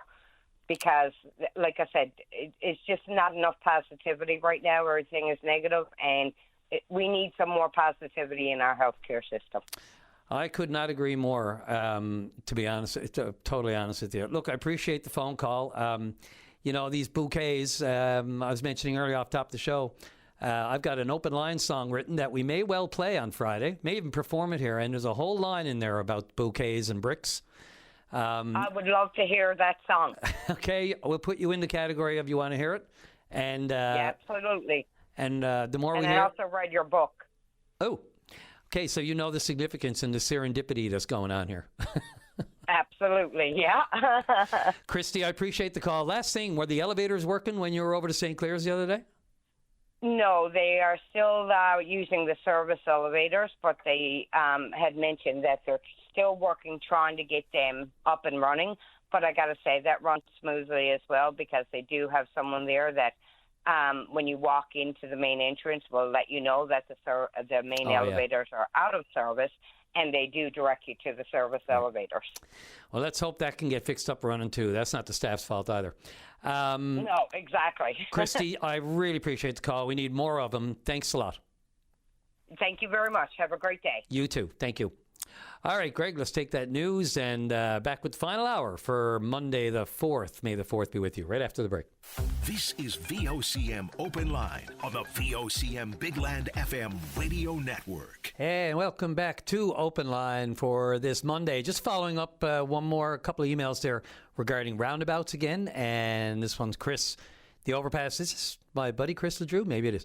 The overpass and the first roundabout is the responsibility of the province. So thanks for clarification of that. We're talking about the Galway area now, the 3 roundabouts out that way. If you go through MHA Paul Lane's social media last year, you'll see he had to put pressure on Transportation Works to have the lines painted midsummer. And I know our previous caller was looking for it a little earlier than that. As a matter of fact, yesterday would probably be good. As I said, the single lane roundabouts can be tangly enough. You may know everything about it, but you have one person in there who's not quite sure.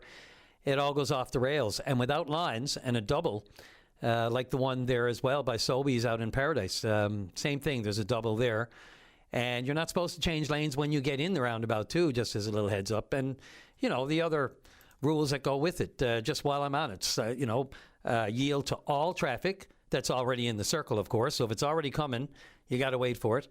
And yield to the left. So anything coming to your left, which, of course, as I said, is traffic already into it, unless like that other person who was confronted with someone coming the wrong way, and then you got to look to the right, and you're not really expecting that, to say the least.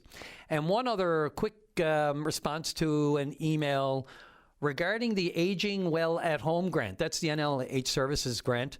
It's the eligible households, I think, are receive $400. Only one person can get it. It's for low-income adults 65 years and over who live in their own home, and, of course, to help cost household and healthcare services and that sort of thing.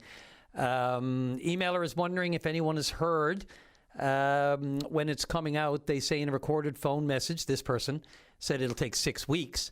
Can you throw it out there and see if anyone else has gotten their Aging Well at Home grant yet? Well, I'm throwing it out there. So thanks, Robin. And if we hear anything, I'll mention it here. And if not, even better, call the open line, as the song says, as you'll find out in maybe even in a few days. All right, let's go right to line number 1. And Paul, you're on the air. Good morning, sir. Morning. I'm glad to hear you got to go to the job, my buddy. I really appreciate it. People tell you do a good job. You do a good job. It's early days, but I really appreciate it. Thank you.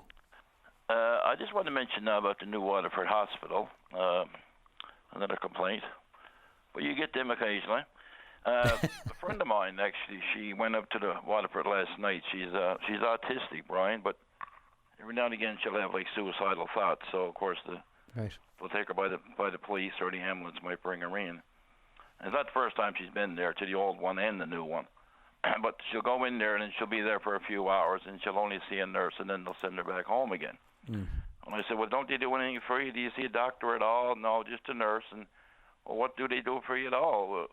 Well, they just give you a list of names in town to call, different organizations and stuff like that. Yeah. Now, the sad thing about it is, Brian, if somebody is gone that far, and it's not the first time somebody's called in open line, even in tears about that, being sent back home and they're suicidal. It's like I said to her, Brian, how many people actually go home and probably end their lives, and we'll never know. Because, what is the policy? I'm not asking you, but what is the policy at the hospital? If somebody is suicidal, you're there for a couple hours, you only see a nurse, hello, goodbye. They send you back home, especially if you're a repeat patient. They know who you are. It's sad, and it's my understanding too, Brian, that the new hospital doesn't even have as many beds as the old one did. Which, if that's true, that doesn't make any sense. It's a brand new hospital. They know the demand. They should have at least made it, 50 more beds. And I know people are going to say, well, add 50 beds, you're going to need that many more people. Well, at least build the darn thing and have that much done. But that's really sad. She said she was going to call in today, and I said, no, don't bother, because and when she called me from the hospital, I said, Kayla, why did you even bother to go there? I should have named, I should have done that. But because they're only going to send you home like they always do. And it's unfortunate. I know they're busy. We all know they're busy. But, and apparently there's quite a few people down there besides her. But is the answer not just to get a few more? It may sound easy enough, get a few more psychiatrists, but have somebody there who can come out and at least talk to that person for maybe at least 5 minutes. Wouldn't that send some people home happier, knowing that they've seen somebody for 5 lousy minutes? That's all I'm saying. Instead of, no disrespect to the nurse, they got a policy there.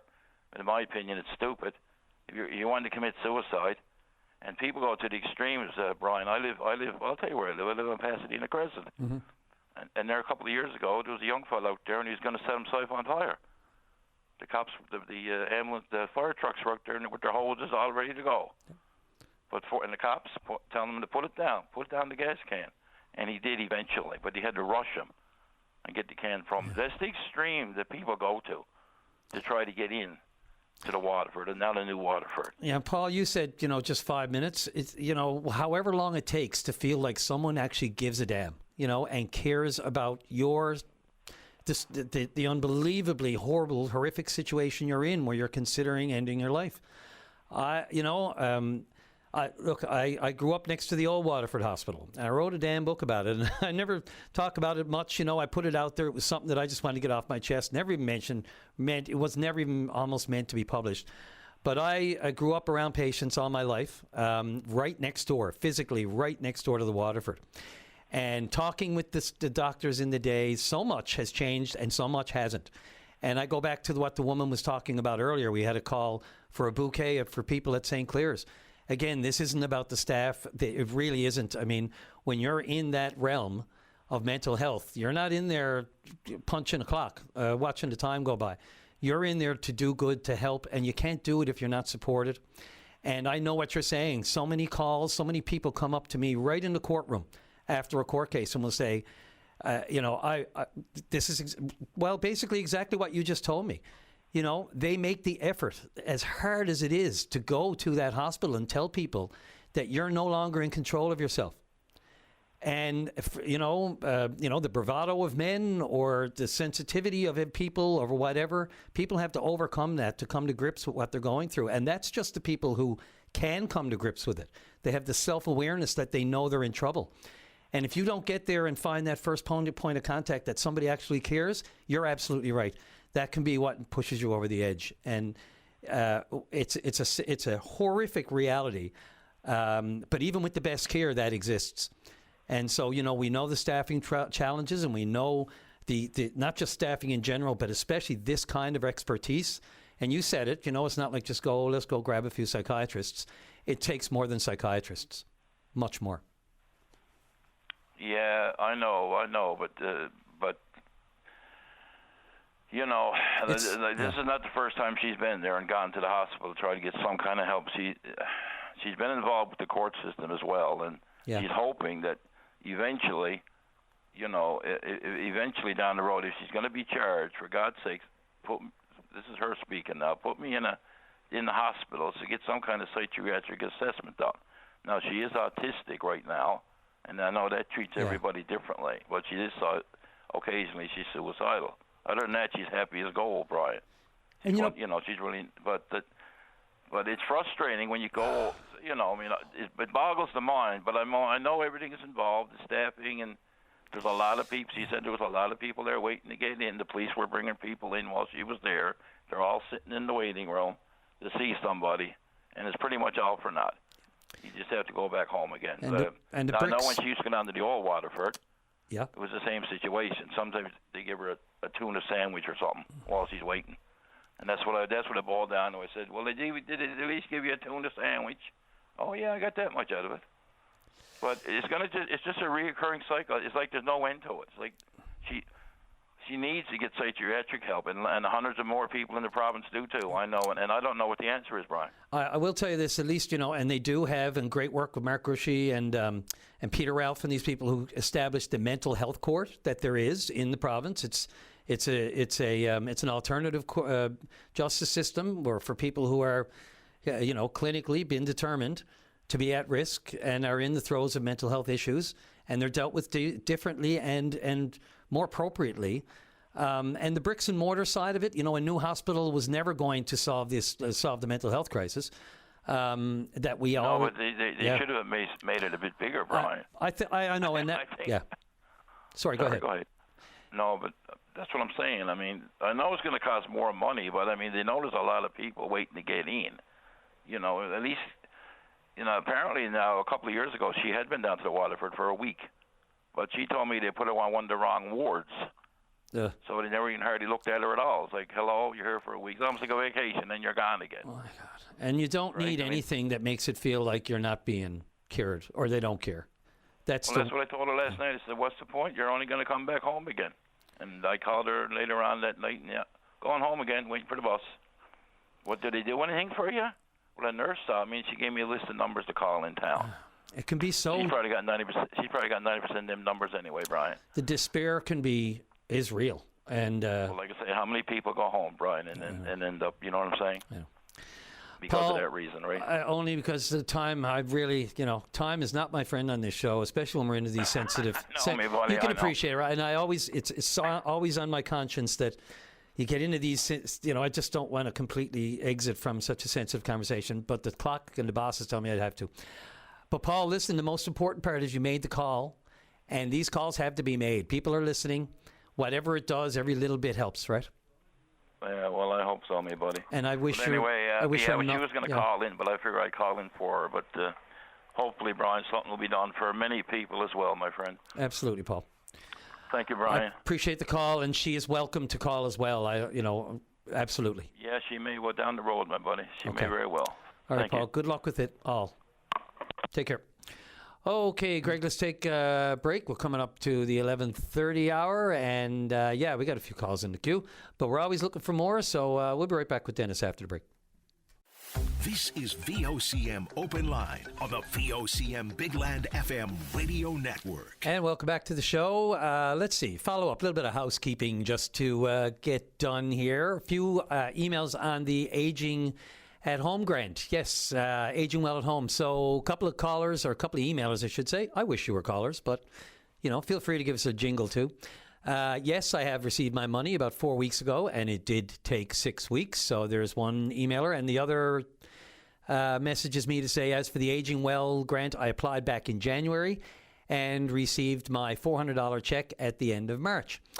And let's see, as for the roundabout topic that we've been banding about this morning, hey, Brian, maybe roundabouts should have the permanent disc markers installed. They have them on highways and are also visible at night. Cheers. Good idea. And let's see. Okay, here's one from Ed. If you're leaving Kent and you want to head to downtown St. John's, Kilbride, the signage says for you to stay in the left lane, and as you round the second roundabout, you have to cross over through the right lane to take the ramp to get to the Pitts Memorial, which is true.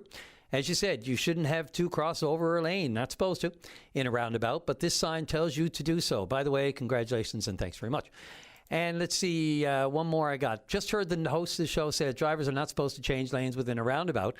Well, that's in just the general information from the Traffic Act that I read, so I don't know if you're reading a different one. So nowhere does it say such a thing. As well, the lines within a roundabout are broken, and it is expected that you change lanes. You could get in the inner lane and spin around all day if you want, which you've seen a couple of funny movies, maybe even, I think it was National Lampoons, which spur you need to take. So this needs to be corrected. The host clarified. I'm not qualified to give driving instructions. Well, I've been driving for 38 years. Sorry, 38 years. 38? Close to 30, 40 years. So, I feel a level of qualification, but I'm just reading from the basic instructions on roundabouts where it says you should not change lanes while you're in one. But, fine. I stand to be corrected. No one, and certainly not me, said I was perfect. Let's go to line number 2. Dennis, you're on the air. Morning, Dennis. I'm not Dennis. Oh, sorry, Mary. I'm sorry, Mary. I'm Mary. I have Dennis and Mary right next to each other. I spelled my name out right too, buddy. And you shouldn't get it wrong. My name is Mary. Yes, you are. Go ahead, Mary. You're on the air. I phoned the buddy, can you get a loan for my house? And he wouldn't give it to me. I don't know why. It's all for the rich people, is it? What's the loan for? For get my house done. I put a piece on here 2019, and the COVID freaked me out. I couldn't get it done. It's all rotten now. And I tried to phone him and get a loan, and he wouldn't give it to me. I don't know why. Well, who did you ask for the loan? You don't need to name the bank, but I guess you went to a bank, did you? No, I went to the RAP program or whatever they're called. Oh, the provincial, the government program. Right. They wouldn't give it to me. They said it's no good. I mean, you can't get it. They said what's no good? I don't know why. Okay, so what's your situation, Mary? Where do you live, if you don't mind me asking, generally? I'm here in Port au Soir. Okay. And are you living in a house, or is it a standalone house? My own house. Okay, so and I can't get nobody want to help me out here. Okay. I don't know why. I don't know why you got to be rich to get anything done here from the government. Do you own your own house? Yes, I own my own house, and I put I paid that every time I got my tax done, I paid it off. That's how I got it done. And I used to take you, before that, I used to take you $128 in my unemployment to pay for my house. And I was only getting $400 and some odd dollars from the unemployment. And the government would help me with me to fix up my house. The COVID freaked me up.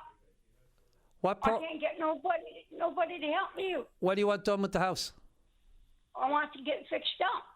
That piece I built on is rotten now, and I want somebody to help me, the government to help me. You give it to everybody else, but you won't give it to me. Well, if you own your own house, the government's not going to necessarily just give you money to help fix it up. We all have to take care of our own properties, unless it's a housing situation. I'm a single person. I need some help. Me too. I'm a single person, and I need some help. Don't get ignorant with me. Don't get ignorant with me. I'm not getting Mary. I'm not getting ignorant with you. I'm agreeing with you. I would like some work done on my house, but I don't understand who you applied. That's ignorant right there. Who did you ask for? Who did you? Okay, Mary. Listen, I'm not being ignorant. I'm asking you. I'm just trying to get a couple of answers. I'm just wondering who you own your own house. I'm wondering what you want or expect the government to do when you own your own. Everybody got their own home, but the RAP program gives them money. The government gives them money to fix up their house. Who? Gives them cars and trucks and everything.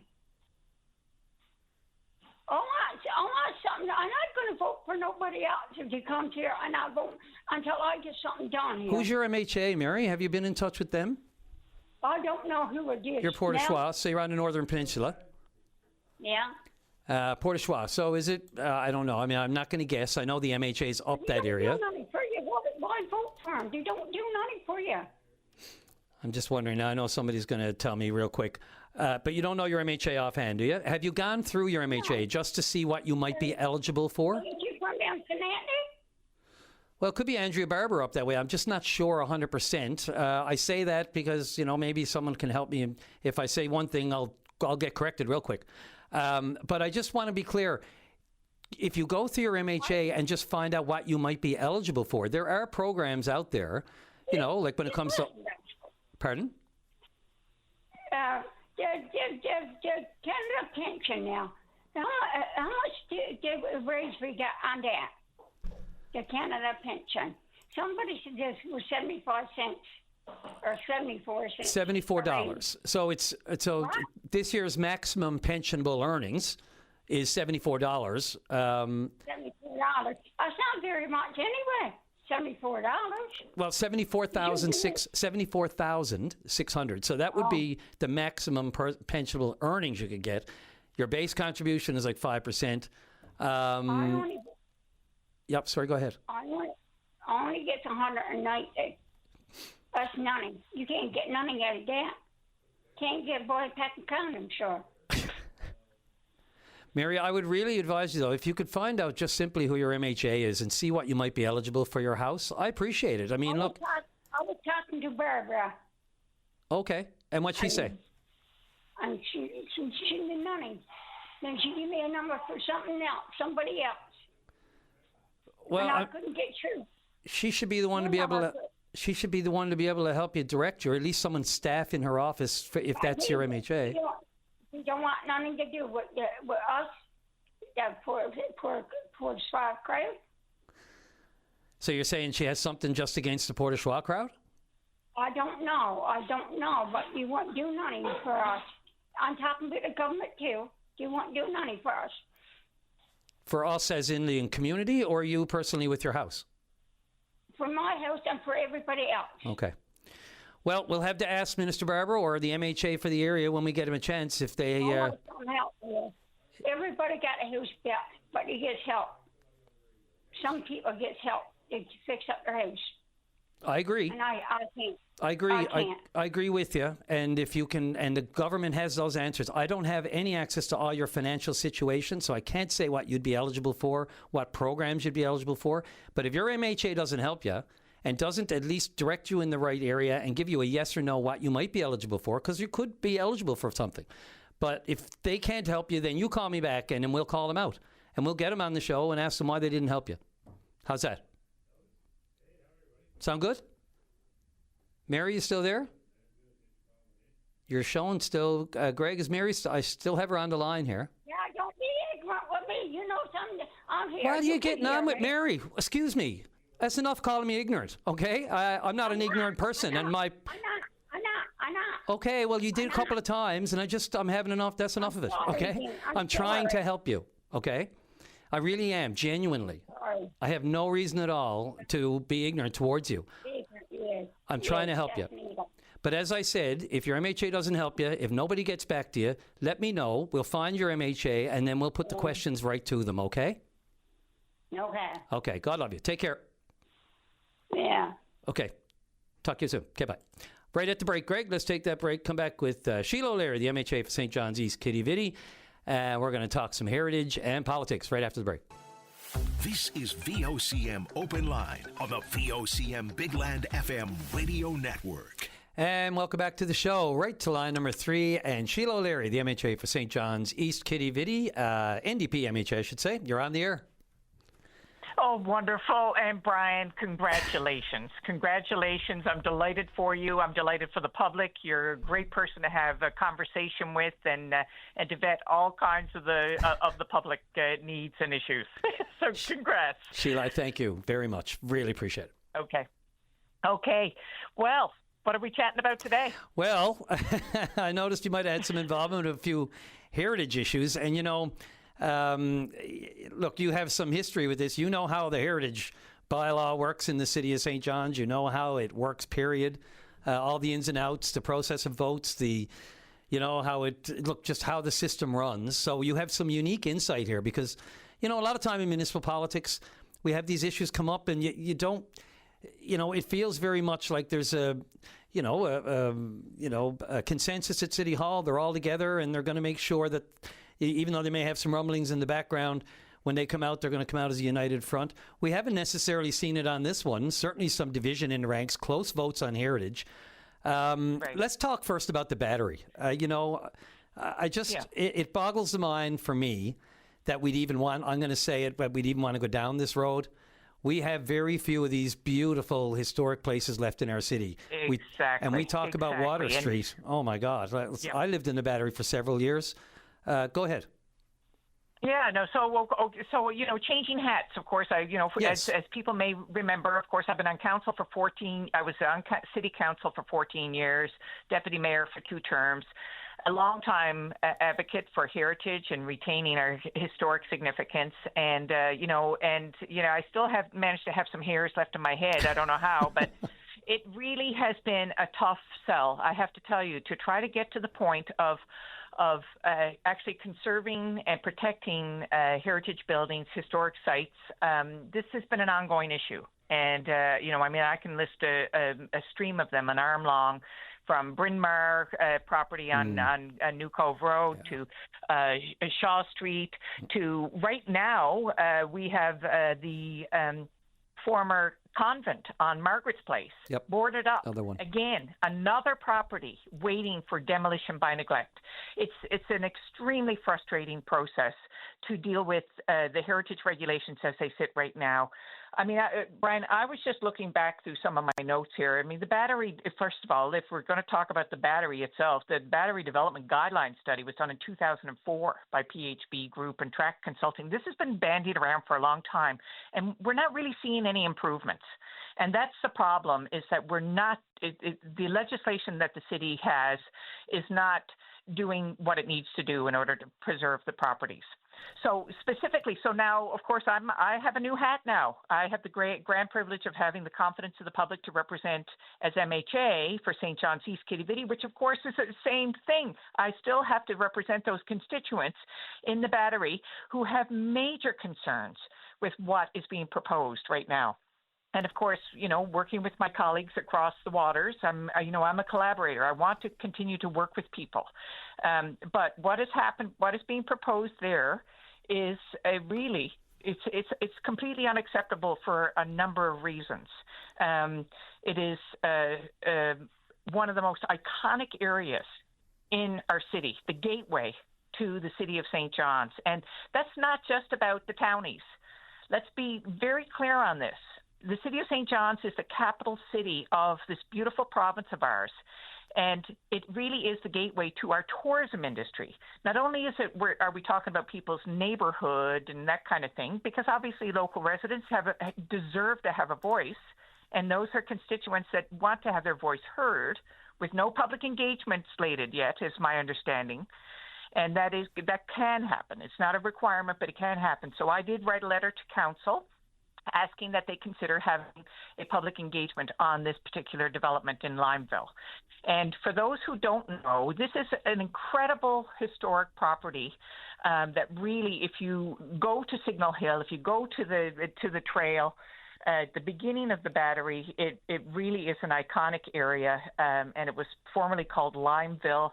And it has such incredible significance and a global tourism profile for one of the oldest cities, if not the oldest city in North America. It just feels like so creep, the consequences will be huge. Yeah, and they will be huge. It feels like creep. It feels like it feels like, erasing history creep. I mean, I was up at the Innovation Center, the Emera Signal Hill campus of Munn, for an event last week, and just stand there waiting for it to happen, and look down through the window, and all these modern architectural, very lovely looking, but at a complete and utter juxtaposition with what the Battery looks like in our mind's eye in a heritage commercial. You're not going to come and see that anymore, and. Sure. And look, Brian, we don't live in a bubble or a petri dish, and we understand that we do continue to progress as a society. I mean, history is all subjective in lots of ways, but the reality is that first of all, this is one of the most significant areas, certainly, of the city at this stage of the game, and to propose, really high-end executive, dense development like this in this area is going to change the landscape of the entire region. And so I really am, what is my role now as an MHA in this capacity? Well, obviously, to listen to my constituents and represent their needs. That's first and foremost. So I will be tabling a petition on behalf of the constituents when I get the opportunity from the march that happened yesterday. There was a very, very positive, peaceful march where people came together, about 140 plus, and were very, very vocal. And this is only the start. I know that. I know that they're going to continue to organize and get more and more vocal all the time. But they asked me to propose to table a petition and basically take it to the provincial level now. The City of St. John's has a task at their hands right now because their heritage experts panel, I understand, needs to review what is being proposed, that commercial development there on that property. But they have to deliberate and put forward recommendation. But my role as an MHA now is to see what I can do at the provincial level. So there's a petition that's coming forward now to ask government to declare this property a provincial historic site under the Historic Resources Act. So there's something that the province can do potentially as well. But the reality is this is a long-standing development issue within the city of St. John's as one of the most historic spaces in North America.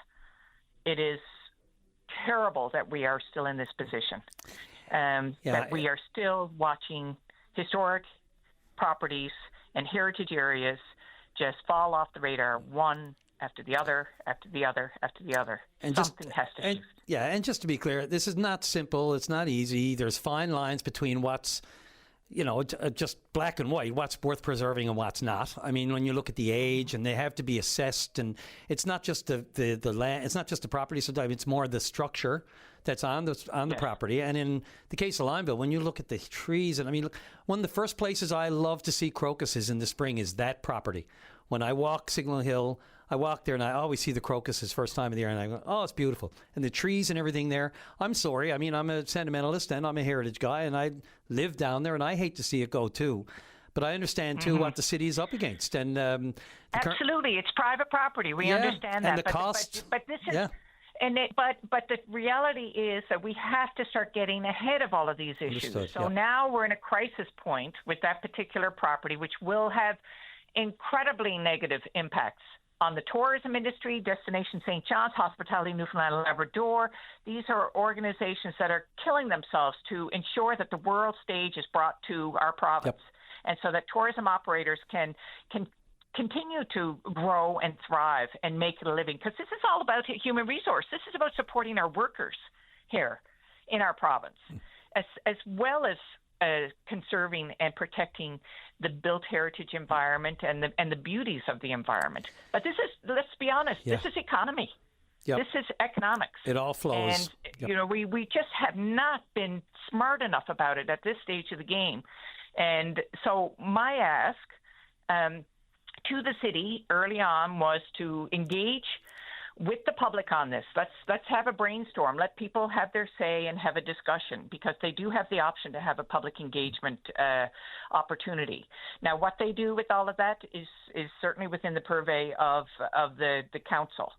But now the residents and the concerned people of the St. John's East Quidi-Vidi district are coming to me and asking me to do something at the provincial level, and certainly I'm going to do that on their behalf. Sheila O'Leary, I appreciate the time and well past the break. Keep us posted. Get right back to me. Any updates on this that you hear, and especially when you table the petition. Absolutely. Thanks so much, Brian. Thanks so much. Take care. Okay, bye. Okay. All right, so let's take that last break of the morning. Come back with Elvis Lovelace is in the queue, the MHA, Liberal MHA for Fortune Bay, Cape Lahoon, right after the break. This is VOCM Open Line on the VOCM Big Land FM radio network. And welcome back to the show. Sadly, I have to pass along some sad news, very sad news, on the passing of Egg Walters. Egg Walters has passed away. We just received a news release from the Community Food Sharing Association. Wow. This is a big loss for our community, for Newfoundland and Labrador, for the work that Egg Walters put into the Community Food Sharing Association. I've dealt with Egg over the years many, many, many times, all the media, all of the organizations, government and everything. The work that he did, trying to feed people, and the effort that he put into it. He was always there with a smile on his face at the big warehouse.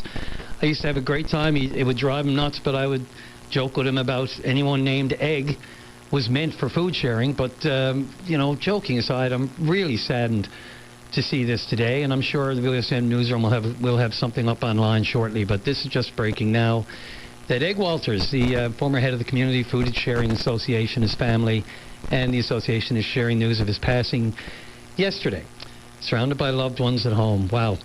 And as they say, dedicated his life to ensuring individuals, families facing hardship had access to nutritious food, work rooted in compassion, profound belief in caring the most for the vulnerable in society, widely respected, absolutely, for his humility, kindness, unwavering commitment to community service.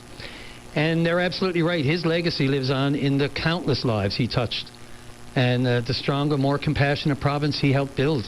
It's out there, and it's in due large part to Egg Walters. So my sincere condolences to his family and everybody who knew Egg, all his friends. That's a big loss. And a celebration of life, there will be a week from today at the Shriners on Tops of the Road there next to Burger King.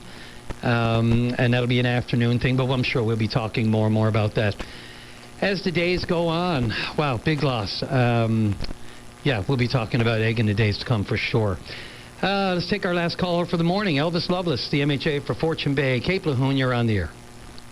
Hi, Brian. It's and just listening to you talk about the sad loss, no deed, about Mr. Walters. We all knew him, certainly when we were in government, food sharing, and how much he committed to that, to people in need. Certainly a sad day for Newfoundland and Labrador, and my condolences go out to his family. But you mentioned the celebration of life, and there certainly will be a good celebration, because we certainly need to celebrate what he did on earth for those that were in need, for sure. So it's a sad day for sure. Absolutely. Trying to get my head around this one. He was nothing but great to us, Elvis, and I don't mind taking a bit extra time. It just got past to me just before you came on, so I didn't mean to blindside you either, but just trying to get my head around it. Yeah.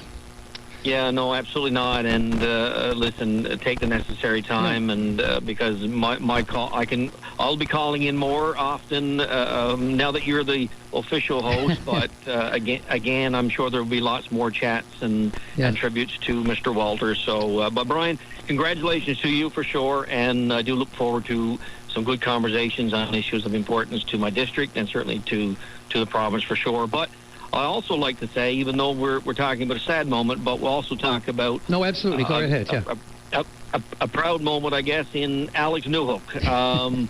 Last night certainly was... He made us proud, no doubt, but last night was a very proud moment. And, to his family, who we know, and to him, hats off to him, man. He certainly put us...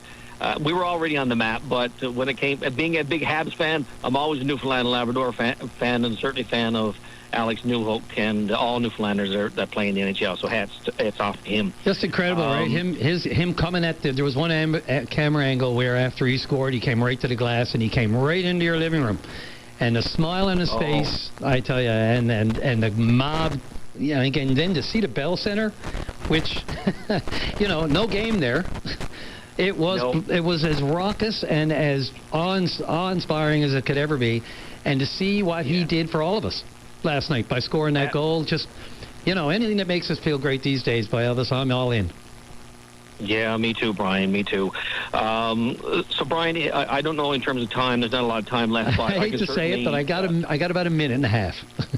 Yep, and I'm calling, but I will call in to give it more time because the issue does deserve a little bit of conversation, and that's around mechanical haulers for people who scallop drag out on the South Coast in my district. Oh yeah, and the unfairness of that. I know there's a gentleman, Gerald Parrott of Harbour Breton, who's been on this, and there's a lot more out there. And Brian, to give appreciation to it, scallop dragging is a way of life for people on the South Coast. And they go out to drag a few scallops for their table. And but the unfortunate part about it is a rule was made, and it was changed a couple of years ago, where they're not allowed as recreational scallop draggers now to use mechanical haulers. So, you have people that are in their 60s, 70s, some people are the low to be on the water, that hauling them is just impossible to do, and it's unfair that this is put against them now, and it's being enforced, but even enforcement, I'm hearing locally that it's a gray area in terms of the enforcement piece. So that goes to speak to really what it is what's going on here, right? So, I'm certainly going to be writing the minister. When I was fisheries minister before, I wrote the federal minister at the time. Didn't get any answers really on it. I know that, consultation has to happen with FFAW, commercial fishermen, and that's another piece too, because commercial fishermen are not, they can't, because they're commercial, they can't go recreational scallop dragging. So there's unfairness there too. So there's a big conversation that needs to be had. Absolutely. And I'm going to be encouraging all the parties to do that, because the people deserve fairness, because right now it is not fair. You're taking away a way of life for people out in these areas like in Fortune Bay, and it's not right. It's not right to them. Now, you got your limits, you got your boats, they respect that. All they're asking for is to allow them to use a mechanical hauler, which is not, I believe, is not too much to ask for, right? But Brian, I'll leave it at that, because I know you got to go off at 12 o'clock, but I want to talk about budget issues. Yes, me too. And in terms of the I believe it's a unfortunate decisions in my district, there was a 10-bed extension for the Canagra Peninsula Healthcare Center in Harbour Breton that was announced last year. Very much in need. We definitely will get to that, and I look forward to the conversation. I really will too. And again, only I had to make time. There's no way I wasn't for Egg Walters. So I appreciate your patience, Elvis. Really do. Please call again anytime this week. You're more than welcome to continue that conversation. Absolutely, and you did right by taking the time that you needed to, because it was certainly out of respect for him and his family. And again, my deepest condolences to his family. Appreciate it. Thanks, Elvis. Let's talk again. Take care. Take care, you too. Okay, bye. I'm in big trouble. Thanks, everyone, for making my first in the official new role a great one. Drive safely. Arrive alive. BOCM cares.